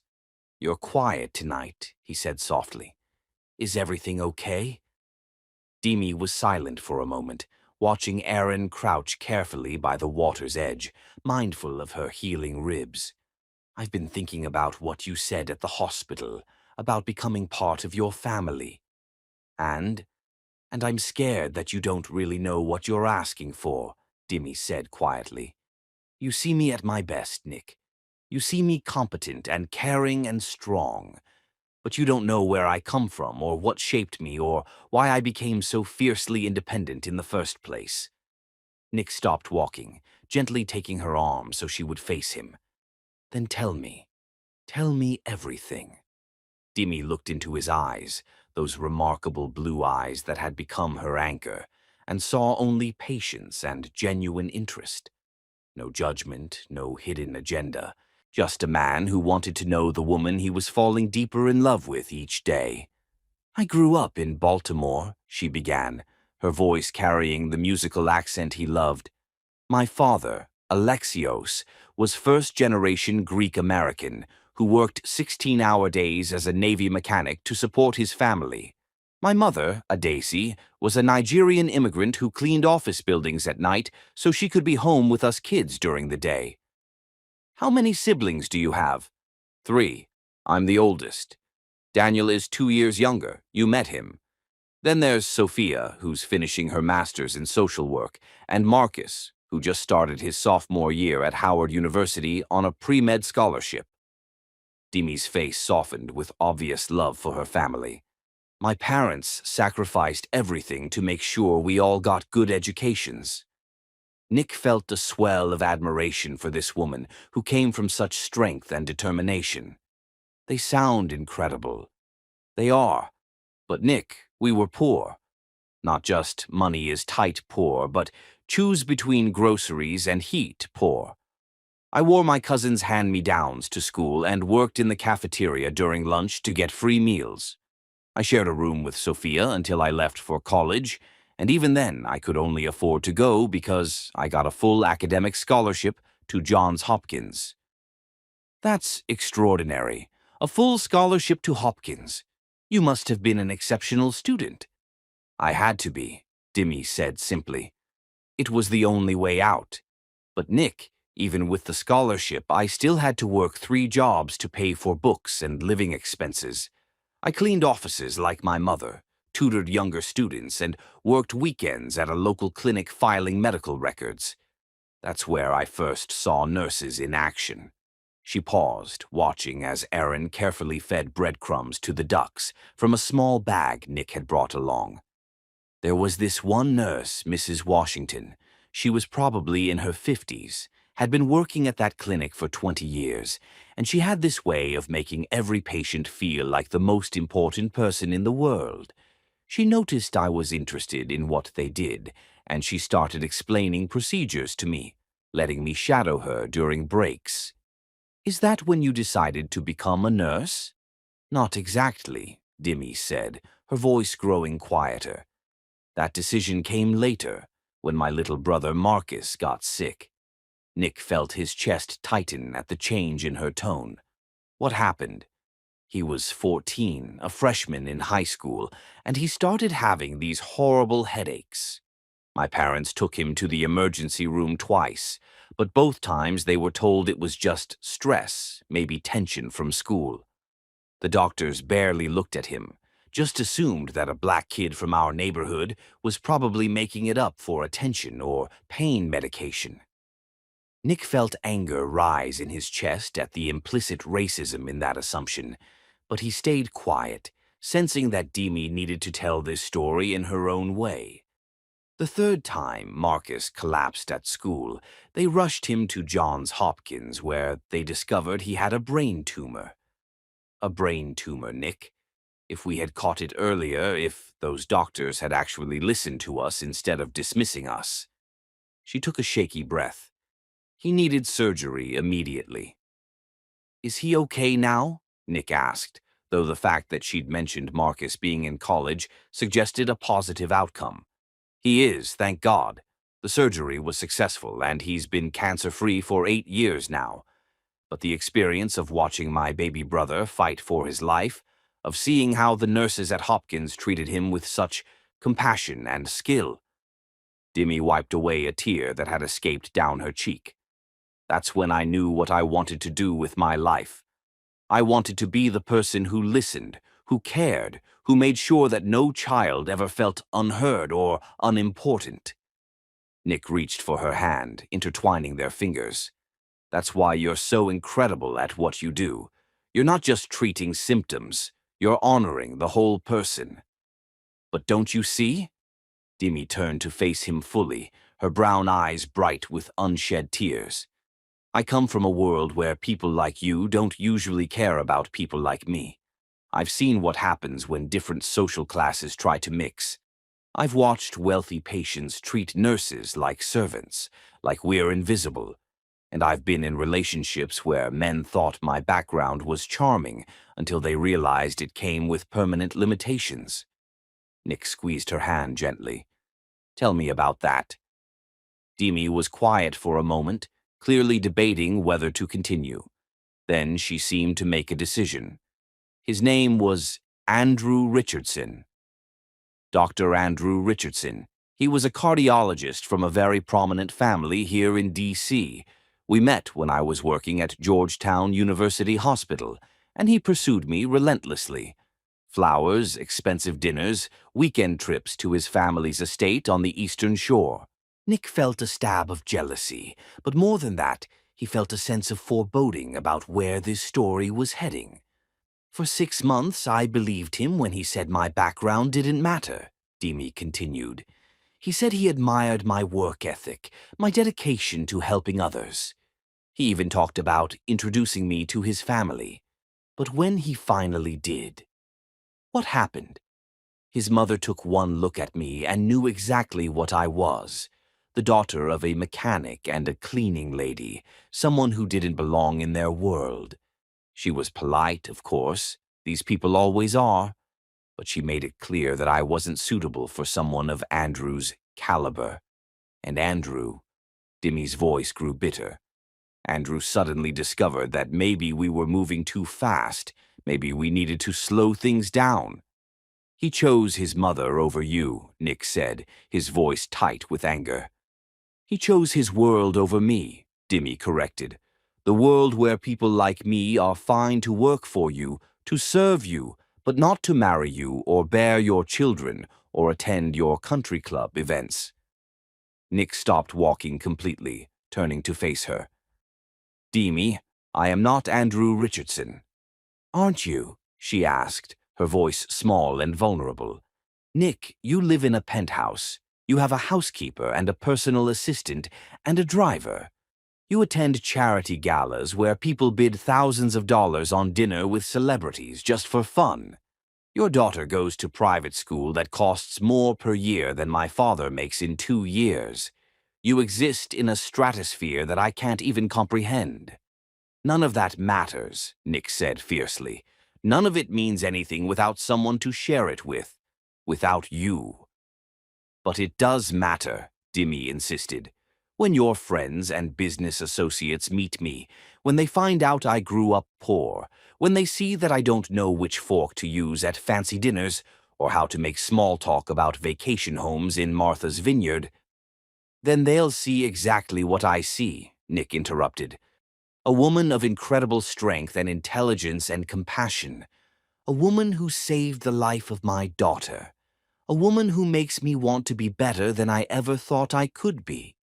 Dimmy looked at him with such longing and fear mixed together that Nick felt his heart break a little. I want to believe you, she whispered. But Nick, you don't understand what it's like to always be the outsider, to always feel like you're being judged and found wanting, to have people assume you're after something instead of assuming you belong. You're right, Nick said quietly. I don't understand that, but I want to. And I want you to help me understand. I want you to tell me when I'm being thoughtless or privileged, or when I need to see things differently.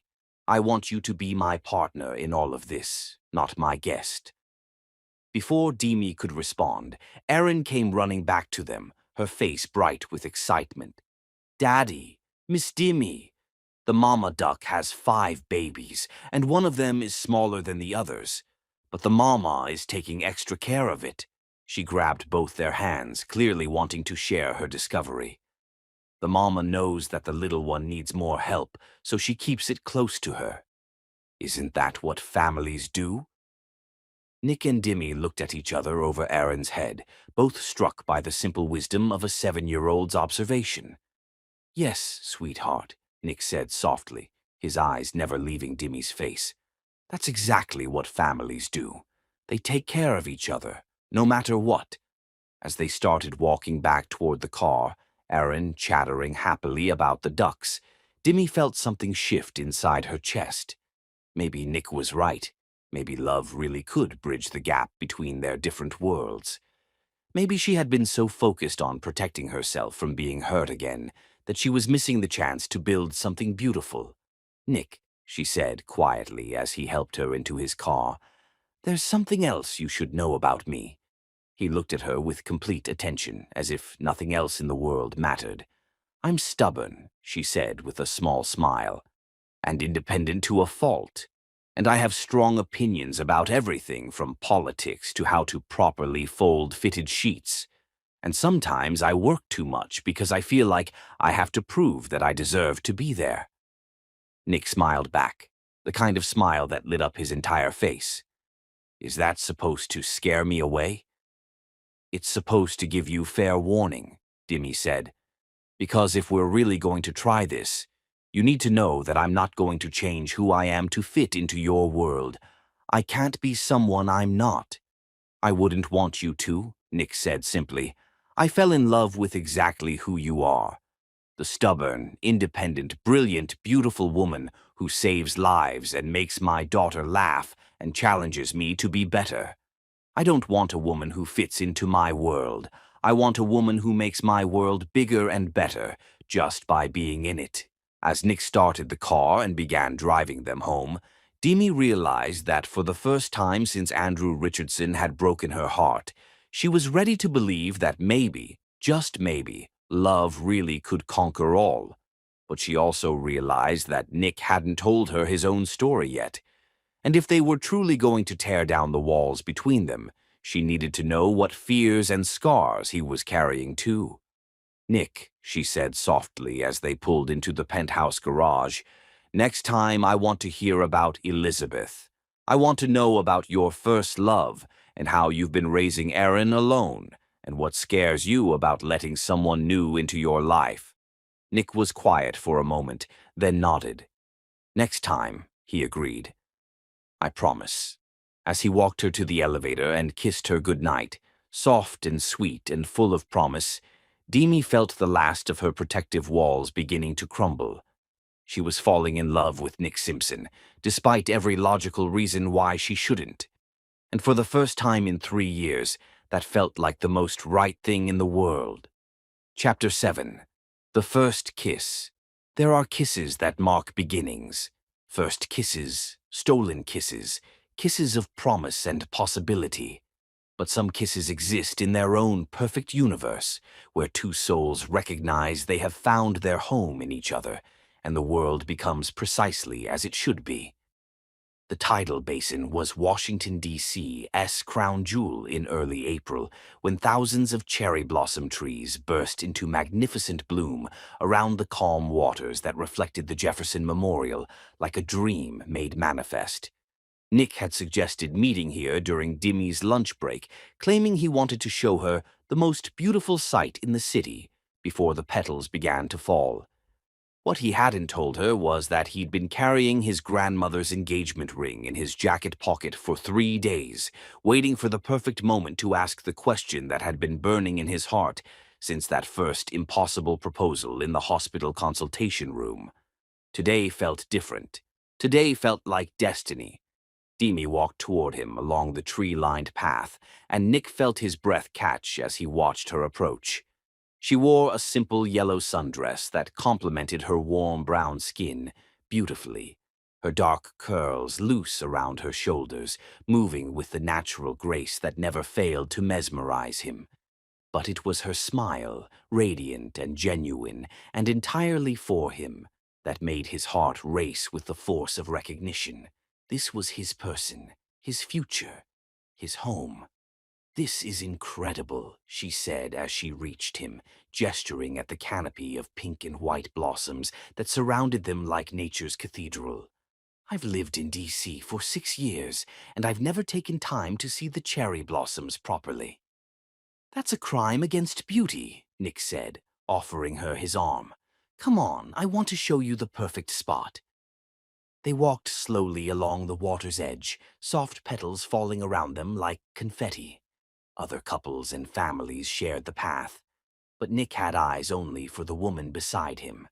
Over the past month since their engagement, they had talked every day, long phone calls stretching into night, quick text messages throughout busy days, stolen moments between her shifts and his meetings, where they learned each other's rhythms and dreams.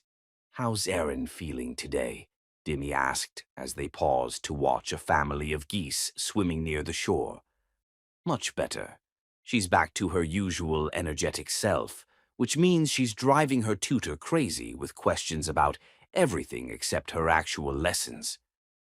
Nick smiled at the memory of Erin's excitement that morning. "She asked me if you were coming to her school's art show next week." "She has an art show?" Demi's face lit up with interest. "What kind of art?" "Mixed media, apparently. She's been working on something she calls My Family Tree, but she won't let me see it until the show. She says it's a surprise." Nick paused, studying Demi's expression. "She really wants you there, Demi." "We both do." "Of course I'll be there," Demi said without hesitation. "I wouldn't miss it." The easy way she said it, as if attending Erin's school events was already a natural part of her life, made Nick's chest warm with hope and certainty. They had settled into a rhythm that felt remarkably natural. Dinners at his penthouse where Demi helped Erin with homework while Nick cooked. Weekend walks through various D.C. neighborhoods. Quiet evenings watching movies while Erin fell asleep between them on the couch. It felt like family. It felt like home. It felt like everything Nick had never dared to hope for again. "There," he said, guiding her to a secluded spot where a magnificent weeping cherry tree created a natural bower overlooking the water. "This is what I wanted you to see." Demi gasped softly as she took in the view. The tree's drooping branches, heavy with pink blossoms, created a private sanctuary around them. Through the curtain of flowers, they could see the Jefferson Memorial across the water, its white columns perfectly reflected in the tidal basin's still surface. "Nick, this is—" She turned in a slow circle, her face filled with wonder. "It's magical." "I thought you might like it," Nick said, his voice softer now, touched with nervous anticipation. "But actually, I brought you here because I wanted to share something with you. Something I should have told you weeks ago." Demi's expression grew more serious as she noticed the change in his tone. "What is it?" Nick took a deep breath, knowing that what he was about to say would deepen their connection in ways that couldn't be undone. This was the story he'd never told completely, the wound he'd learned to carry with grace, but had never fully opened to another person's healing touch.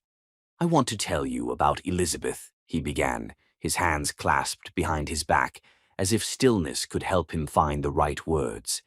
"About my first marriage and how I learned to love completely, lost that love to death, and somehow found the courage to believe in it again." "You don't have to." "I want to," Nick interrupted gently. "I need to if we're going to build something real together." Demi settled onto a bench beneath the cherry tree, giving him her complete attention. Nick remained standing, as if movement would help him navigate the emotional landscape he was about to explore. "I met Elizabeth in college, Princeton. She was studying art history, and I was focused on business and economics. We were complete opposites in many ways, but somehow we just fit." Nick's voice grew soft with memory. She was gentle and creative, and had this gift for seeing beauty in everything. She could spend hours in a museum, studying a single painting, finding details that everyone else missed. "She sounds wonderful," Demi said quietly, and Nick could hear the sincerity in her voice, the generosity of spirit that allowed her to honor his past love without jealousy. She was. We got married right after graduation, and for the first few years everything was perfect. I was building the business, she was working at the Smithsonian as a curator, and we were planning our future together. We wanted children, but it took us several years to conceive Erin." Nick paused, staring out at the water where cherry blossom petals floated like wishes made manifest. "When Elizabeth finally got pregnant, we were so happy. She glowed with it, you know. She would talk to the baby every night, read to her, play classical music. She had already decorated the nursery with these beautiful, hand-painted murals of fairy tale scenes." "That's lovely," Demi said, though she could sense the sadness coming. "Erin was born perfectly healthy, beautiful, everything we had dreamed of. Elizabeth was an incredible mother from day one, patient, nurturing, completely devoted. For 2 years we were deliriously happy. And then," Nick's voice cracked slightly, "then Elizabeth started getting these terrible headaches." Demi felt her chest tighten, recognizing the parallels to her own brother's story and sensing the tragedy that was unfolding. "At first, we thought it was just exhaustion from sleepless nights with a toddler, but they got worse. Much worse." Nick turned back to face her, and she saw the raw pain that he still carried after all these years. "It was brain cancer. Aggressive, fast-moving. By the time we caught it, it had already spread. The doctors gave her 6 months. She lasted 4. "Oh, Nick," Demi breathed, her heart breaking for him and for the little girl who had lost her mother so young. "The worst part," Nick continued, tears now flowing freely down his face, "was watching her try to hide how sick she was from Erin. She would get up in the morning, pale and weak from chemo, and still sing songs and read stories and play dress-up. Right until the very end, she was more worried about Erin than about herself." Nick finally sat down beside Demi on the bench, close enough that she could feel the warmth of his body and the tremor of emotion running through him. "She made me promise," he said, his voice breaking completely, "that I would find love again, that I wouldn't let grief make me forget that Erin needed to see what real partnership looked like. She said she wanted Erin to grow up believing in love, not loss. And did you try to find love again?" Nick shook his head. "I dated a few women over the years, but nothing serious. Nothing that felt worth risking Erin's stability. I convinced myself that I'd had my great love, and asking for more would be greedy." He looked directly into Demi's eyes. "Until I met you." Nick ... "No, let me finish," he said, reaching for her hands. "What I felt for Elizabeth was beautiful, and real, and lasting. She will always be part of who I am, part of Erin's story, part of our family's history. But, Demi, what I feel for you is different. It's not better or worse, it's just different. Elizabeth taught my heart how to love completely, and now that heart recognizes something precious when it sees it. Demi felt tears spilling down her own cheeks as she listened to the raw honesty in his voice, the careful way he was honoring both his past and their present. I know this is complicated, Nick continued. I know it's not easy to love someone who carries another person's memory so carefully. But I also know that what we have, what we're building together, is its own beautiful thing. It doesn't diminish what came before. It expands what's possible going forward. He reached into his jacket pocket and pulled out the small velvet box she remembered from the hospital. But this time the gesture felt different. Not desperate or rushed, but considered and certain. I'm not asking you to replace Elizabeth, Nick said, his voice growing stronger with each word. I'm asking you to help me honor the promise I made to her, to show Erin what love looks like when it's chosen consciously, deliberately, with full knowledge of both its power and its fragility. He opened the box, and the vintage ring caught the dappled sunlight filtering through cherry blossoms, throwing tiny rainbows across their hands. I'm asking you to marry me not because I'm grateful for what you did, but because I can't imagine building a future without you in it. Because you've shown me that the heart isn't a finite resource, but an infinite one. Because loving you doesn't take away from what I felt for Elizabeth. It proves that what she and I built together was strong enough to teach me how to love again. Demi looked at the ring, then at Nick's face, seeing in his blue eyes not just love but also courage, the bravery required to risk his heart again after losing so much, to trust that life might offer second chances to those brave enough to reach for them. Yes, she whispered, so quietly that he had to lean closer to hear her. Yes, yes, I'll marry you, she said, her voice growing stronger with each word.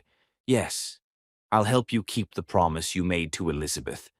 Yes, I'll show Erin what love looks like when it's chosen and cherished and protected. Yes, to all of it. Nick's face broke into the most radiant smile she had ever seen as he slipped the vintage ring onto her finger. It fit perfectly, as if it had been waiting for her all along, and the weight of it felt right in a way that nothing else ever had. And then, finally, he kissed her. It was nothing like the sweet, tentative kisses they had shared before. This kiss was claiming and passionate and full of promise.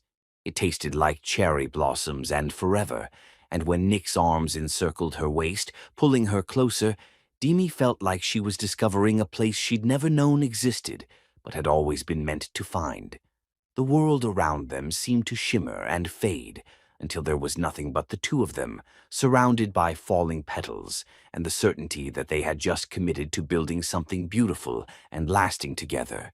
When they finally broke apart, both breathing hard, Nick rested his forehead against hers. "Mrs. Simpson," he said softly, testing the sound of it. "Not yet," Demi laughed, though she loved the way it sounded. "But soon." "Soon," Nick agreed, kissing her again, softer this time, but no less profound. As they stood there in their private sanctuary of cherry blossoms, holding each other and marveling at the miracle of finding true love when they'd least expected it, neither of them noticed the photographer from the Washington Post who had been capturing the cherry blossom season for the lifestyle section.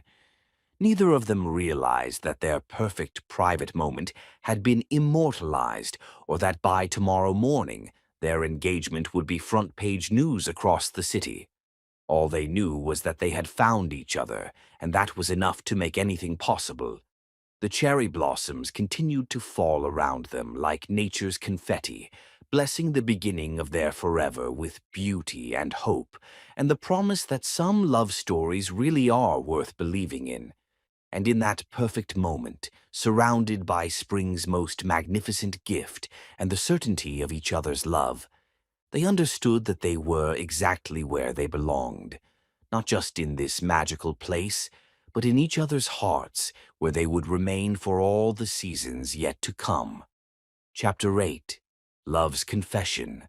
Love becomes real not in the moment it's declared, but in the quiet hours that follow, when two people walk hand in hand through the world they're about to share, making ordinary moments sacred through the simple act of choosing each other over and over again.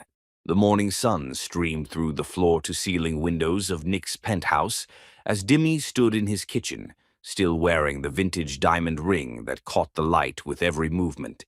She was making pancakes from scratch while Nick sat at the breakfast bar, his laptop forgotten as he watched her with undisguised adoration. "You're staring," Dimmy said without turning around, though he could hear the smile in her voice. "I'm appreciating," Nick corrected. "I want to remember exactly how you look in my kitchen, making breakfast for our daughter, wearing my grandmother's ring." "Our daughter," Dimmy repeated softly, the words still feeling wonderfully new. It had been 2 weeks since their engagement became public, and Aaron had taken the news with pure joy, immediately asking if this meant Dimmy would be at every bedtime story and school play from now on. "Where is our daughter this morning?" Dimmy asked, flipping a perfect golden pancake. "Still asleep. Yesterday's adventure at the Air and Space Museum wore her out completely." Nick smiled at the memory of Erin's excitement. "She told me it was the best day of her whole life because all my favorite people were together." The past month had been a whirlwind of getting to know each other in new ways, sharing morning coffee while Erin got ready for school, family dinners, bedtime stories. It felt natural in a way that still amazed her. "Nick," she said, turning to face him with a stack of pancakes, "can I ask you something? Yesterday, when that reporter approached us outside the museum, you looked terrified." "Why?" Nick's expression grew serious. "Because I know what this world can do to the people I love. I've seen how the media can twist private moments into public spectacles." "But we're not doing anything wrong," Dimmy pointed out. "We're just two people who fell in love. We're a billionaire and a nurse who got engaged after knowing each other for 3 weeks, Nick corrected. The press is going to scrutinize every aspect of our relationship. They'll dig into your background, interview people from your past, analyze every photo of us together." Dimmy felt a chill run down her spine. "That's horrible." "It is," Nick agreed, "but I promise you, we'll get through it together. Once they realize we're just boringly happy together, they'll move on to someone else." The sound of small feet running down the hallway announced Erin's arrival. She burst into the kitchen wearing her favorite heart-covered pajamas and immediately climbed onto the stool between them. "Good morning, my beautiful family," Erin announced dramatically. "Are we having pancakes? Did Mommy Dimmy make them? She makes the best pancakes in the whole world." "Good morning, sweetheart," Dimmy said, kissing the top of Erin's head. "And yes, I made pancakes just for you." "With chocolate chips?" "Of course with chocolate chips. What kind of future stepmother would I be if I made plain pancakes?" Erin giggled. "The boring kind." "But you're not boring, Mommy Dimmy. You're magical." "Magical, huh?" Nick asked. "What makes Mommy Dimmy magical?"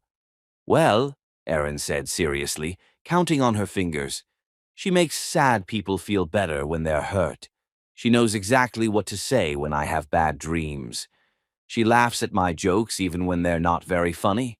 And she makes you smile all the time now, Daddy, even when you think nobody's looking." Dimmy felt tears prick her eyes at Erin's simple honesty. Over the past month, she had fallen completely in love with this little girl. After breakfast, they decided to spend the day exploring Washington, D.C.'s monuments. Their first stop was the Lincoln Memorial, where Erin insisted on reading every word of the Gettysburg Address. Then they walked through the Vietnam Veterans Memorial, where the black granite wall reflected their images. "It's so sad," Erin said quietly, holding Dimmy's hand. "All those people who died in the war." "It is sad," Dimmy agreed. but it's also important to remember them and honor their sacrifice. Is that why you became a nurse? To help people so they don't die? Dimi looked down at Erin's serious face. Partly, yes. I became a nurse because I want to help heal people when they're hurt or sick. Sometimes that means helping them get better, and sometimes it means helping them be comfortable and surrounded by love.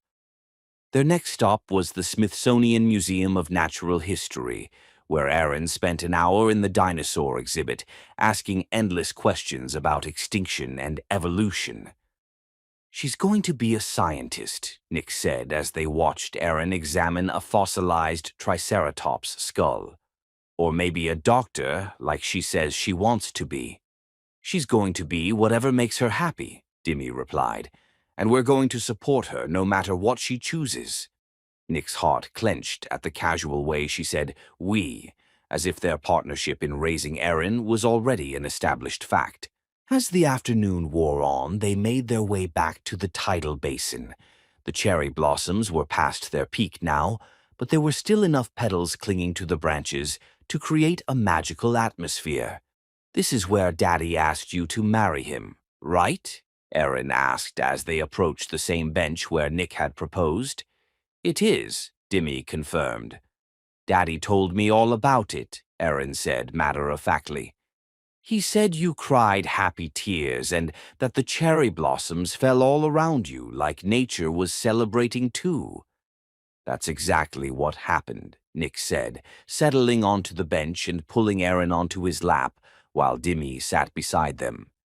"And now you're going to be my real mommy, forever and always." "If you want me to be," Dimi said carefully. "I do want you to be," Erin said firmly. "I asked my first mommy in heaven if it was okay, and I got a feeling that she said yes, because she wants Daddy and me to be happy."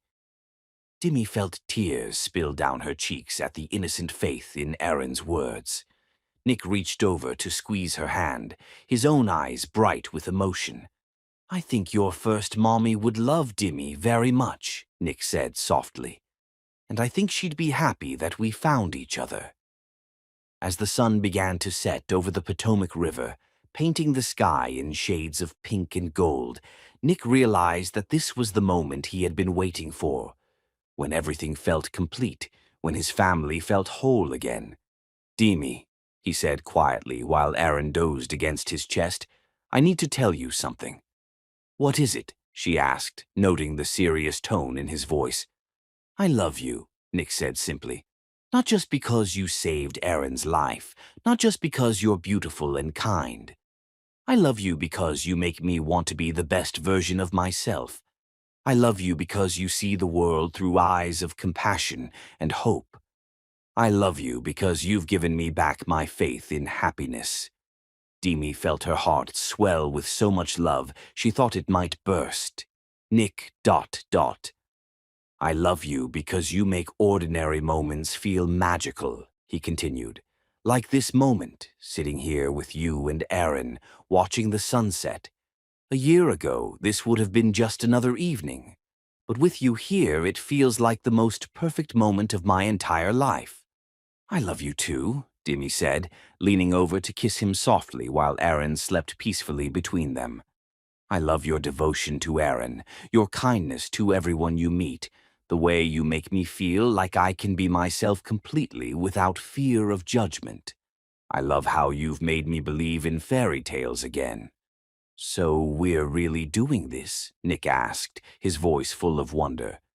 "We're really going to get married and raise Erin together and build a life that probably makes no sense to anyone but us?" "We're really doing this," Dimi confirmed, holding up her left hand where his grandmother's ring caught the last rays of sunlight. "All of it. Forever." "Forever," Nick agreed, kissing her again, softer this time but no less profound. As they sat there in the gathering dusk, their daughter sleeping peacefully in Nick's arms, both of them realized that love really could conquer all, not because it erased the challenges they would face, but because it gave them the strength to face those challenges together. Tomorrow would bring new obstacles, more media attention, the complex logistics of planning a wedding. But tonight, in this perfect moment beside the water where cherry blossom petals still danced on the evening breeze, they had everything they needed. They had each other.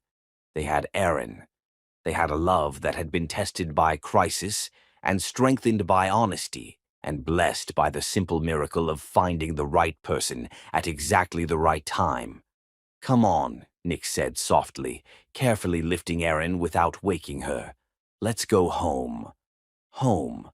The word had never sounded so perfect, carrying with it the promise of everything they were building together.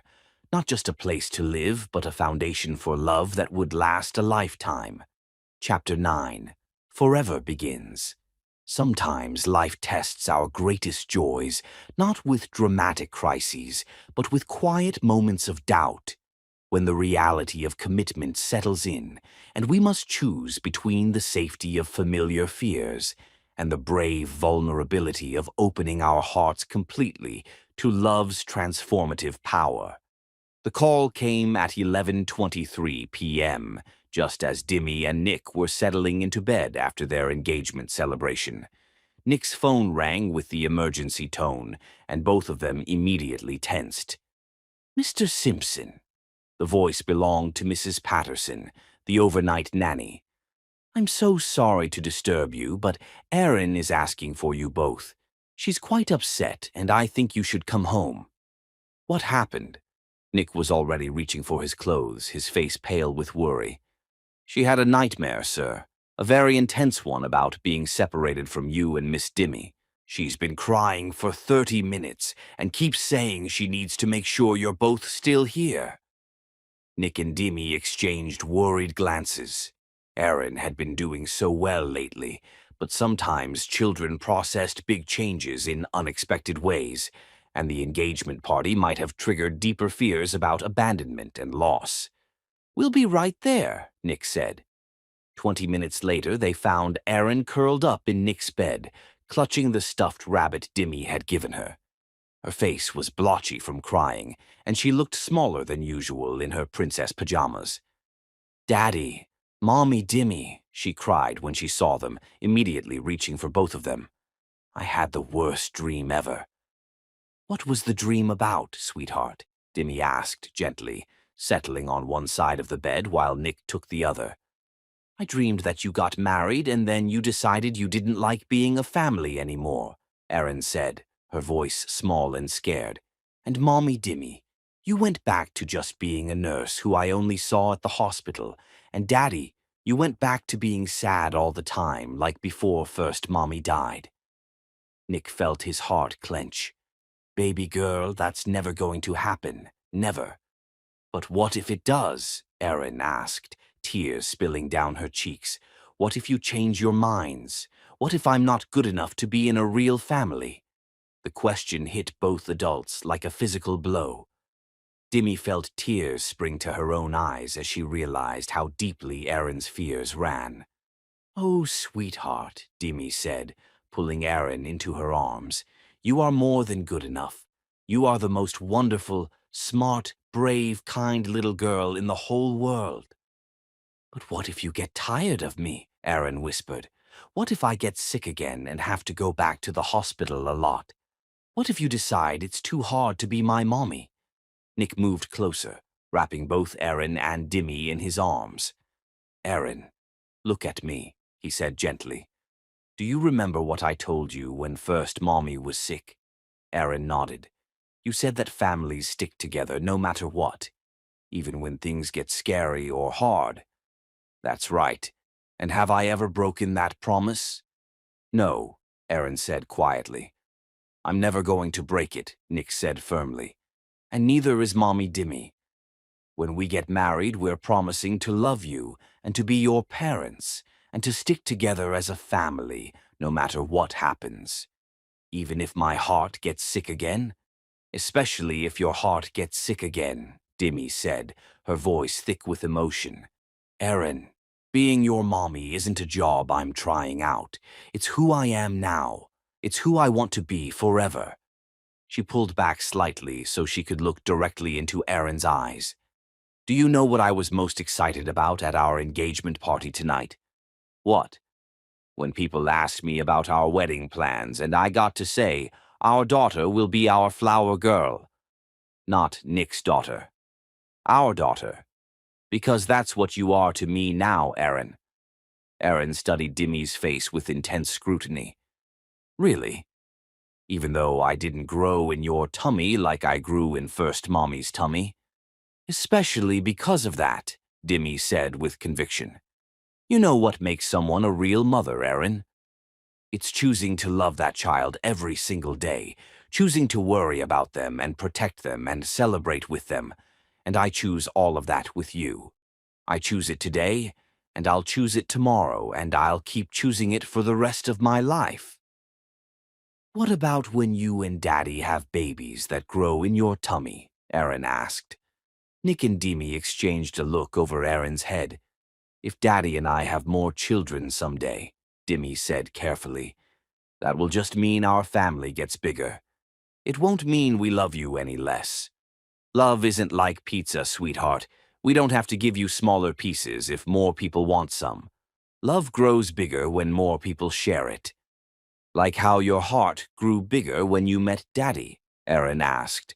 Exactly like that. Nick cleared his throat, his voice rough with emotion. Aaron, I need to tell you something important. When First Mommy was very sick, she made me promise that I would find love again. Not because she wanted to be replaced, but because she wanted you to see what a happy family looks like. Aaron's eyes grew wide. First, Mommy wanted you to marry Mommy Demi. First, Mommy wanted me to find someone who would love us both completely, Nick said. Someone who would be a wonderful mother to you and a loving partner to me. And that's Mommy Demi? That's Mommy Demi, Nick confirmed. First, Mommy would love her so much, Aaron. Aaron was quiet for a long moment, processing this with serious consideration. Finally, she looked up at both of them with wonder in her eyes. So, First Mommy helped Daddy find Mommy Demi? I think maybe she did, Demi said softly.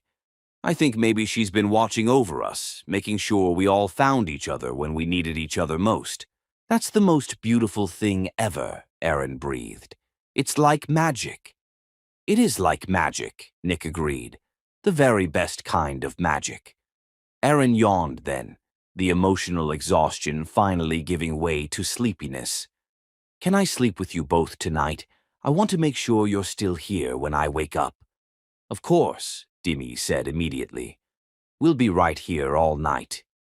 As they settled into bed, Nick on one side, Demi on the other, and Aaron safely between them, Nick felt a profound sense of completion wash over him. This was his family. Daddy? Aaron's voice was drowsy now. Yes, baby girl. I'm sorry I was scared. I know you and Mommy Demi love me. You never have to apologize for being scared, Nick said gently. Everyone gets scared sometimes. The important thing is that we talk about it so we can help each other feel better. And we're really going to be a forever family? The most forever family that ever existed, Demi promised. Good, Aaron mumbled, already half asleep. I can't wait to be the best flower girl ever at your wedding. As Aaron's breathing deepened into sleep, Nick and Demi lay in the darkness, processing the emotional intensity of the evening. She's been carrying those fears for a while, Demi whispered. I should have realized, Nick said, guilt coloring his voice. You couldn't have known, Demi assured him. Children process trauma in their own time. The important thing is that we were here when she needed us. Nick was quiet for a moment, then said, Demi, what you told her tonight about choosing to be her mother, that was beautiful. But I need you to know that it goes both ways. You're not just choosing us. We're choosing you too.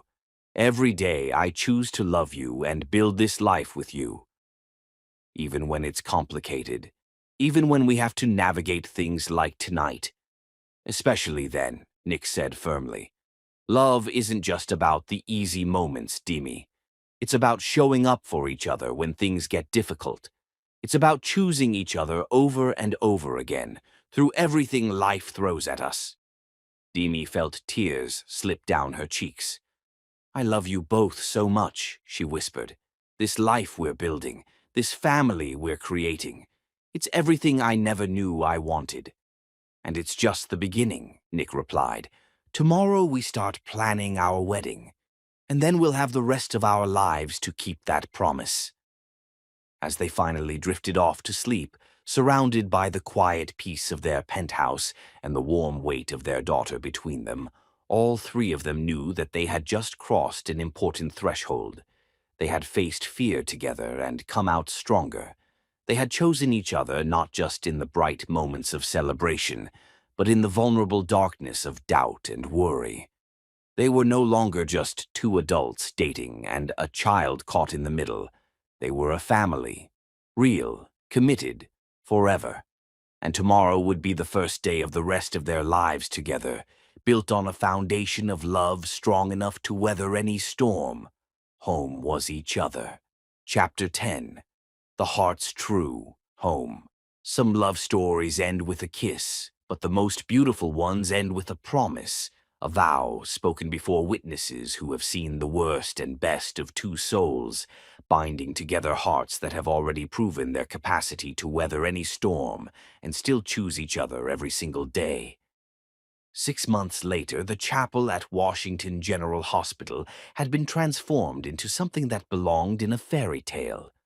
White roses and baby's breath adorned every pew, and golden sunlight streamed through stained glass, painting rainbow patterns across the altar where Demi Sianis was about to become Mrs. Nicholas Simpson. In the small bridal preparation room, Demi stood before a full-length mirror, hardly recognizing the radiant woman staring back at her. Her wedding dress was a masterpiece of elegant simplicity. Ivory silk that flowed like water, with delicate lace sleeves. Her dark curls had been swept into an intricate updo adorned with small white flowers, and Nick's grandmother's pearl earrings completed the look. "You look like a princess," Erin announced from her perch on a small chair, resplendent in her flower girl dress of soft pink silk. "Like someone who's about to marry my daddy and be my real mommy forever." Maya Ward, resplendent in deep burgundy as maid of honor, stood ready with tissues, while Demi's mother, Adize, took her daughter's hands. "My beautiful daughter," she said softly, "your father and I are so proud of you. Nick Simpson is a good man who sees your worth and celebrates it." Dr. Henry Reed peered in with a gentle smile. "Ladies, it's time. The groom is getting antsy." The chapel was filled with the people who had witnessed their love story unfold. Hospital staff, patients' families, Demi's nursing school classmates. In the back pew, several pediatric patients sat in wheelchairs, insisting on being present for Miss Demi's wedding day. As the wedding march began, Erin started down the aisle first, scattering rose petals with serious concentration. Then Maya appeared, walking with elegant grace. And then it was Demi's turn. She appeared at the back of the chapel on her father's arm, and the entire gathering rose to their feet. But Demi only had eyes for the man standing at the altar, watching her approach with such love and wonder that she felt her heart might burst from happiness. Nick Simpson stood tall and handsome in his black tuxedo, his blue eyes bright with unshed tears as he watched his bride walk toward him. Beside him, Ethan Knight and Daniel Mills served as groomsmen. When Alexios placed Demi's hand in Nick's, he whispered, "Take care of our daughter." "I promise," Nick replied, his voice thick with emotion. The ceremony was officiated by the hospital chaplain, Reverend Sarah. "Dearly beloved, we are gathered here today in this place of healing to witness the union of Nicholas and Demetra, two souls who found each other in the midst of crisis and discovered that love is the greatest medicine of all. Nicholas and Demetra have written their own vows," she continued. Nick pulled a folded piece of paper from his jacket pocket, though he hardly needed it. "Demi," he began, his voice strong and clear, "6 months ago, You saved my daughter's life with your skilled hands and gentle voice, but you were about to save mine too. You taught me that the heart isn't a finite resource, that loving you doesn't diminish what I felt for Elizabeth, but expands my capacity for love in ways I never imagined. He paused, his eyes never leaving her face. I promise to love you not just in the easy moments, but especially in the hard ones. I promise to support your dreams, to never ask you to be anyone other than exactly who you are. I promise to be your partner in raising Aaron, in building our family, in facing whatever challenges come our way. And I promise to spend every day of the rest of my life making sure you never regret choosing us. Demi, Reverend Sarah said gently. Your vows? Nick, she began, her voice clear and strong. What we have defies logic and good sense, but it's also the most real thing I've ever experienced. I promise to love you and Aaron with my whole heart, not just as individuals, but as the family we've become. I promise to bring my strength to our partnership, to always choose us. Her voice grew stronger. I promise to honor the love you shared with Elizabeth, to help Erin remember her first mother while building new memories together. And I promise to remember that love isn't just about the people in this relationship, but about how we use our love to heal the world around us. As Demi finished her vows, Erin stepped forward with the serious expression of someone who had something important to say. Can I do my vows now? She asked in a stage whisper. Of course, sweetheart, Demi said, kneeling down while still holding Nick's hand. I promise to be the best daughter ever, Erin announced solemnly. I promise to always tell the truth, even when I accidentally break something. I promise to help take care of our family and to always remember that we chose each other. And I promise to love you forever and always, Mommy Demi, because you're going to be my real mommy. There wasn't a person in the chapel who wasn't crying now. By the power vested in me, Reverend Sarah said finally, and in the presence of these witnesses who have seen your love grow and strengthen through every challenge, I now pronounce you husband and wife. Nick, you may kiss your bride. Nick cupped Demi's face in his hands. Hello, Mrs. Simpson, he whispered. Hello, husband, she whispered back. And then he kissed her, soft and sweet and full of promise, while the chapel erupted in applause and cheers. The most joyful sound of all was Erin's delighted laughter as she hugged both their legs, completing the circle of their new family. As they walked back down the aisle together, Nick and Demi hand in hand, Erin between them, the hospital staff threw flower petals, creating a shower of celebration around them. Outside the chapel, as photographers captured their first moments as a married family, Nick pulled Demi close while Erin danced around them. Any regrets? He asked quietly. Only one, Demi said, making his heart skip a beat. What's that? That we didn't do this sooner, she said with a radiant smile. I love you, Nick Simpson. I love our daughter. I love the family we've built and the life we're going to share. I love you too, Mrs. Simpson, Nick replied, spinning her around as Erin giggled and tried to catch the flower petals still dancing in the air. As the sun set over Washington, D.C., the Simpson family walked toward their car and their new life together. They had found each other in a place of healing, and they had chosen to return there to make their promises official. As they drove toward home, with Erin chattering excitedly about the reception, Nick reached over to take Demi's hand. Thank you, he said quietly, for saving us, all of us, for making us believe in happily ever after. Demi squeezed his hand, her wedding ring catching the light. Thank you for teaching me that fairy tales can come true, even for stubborn nurses who think they're too practical for magic. And as they headed toward their penthouse, their home, their sanctuary, their new beginning, all three of them knew that this wasn't really an ending at all. It was just the beginning of forever,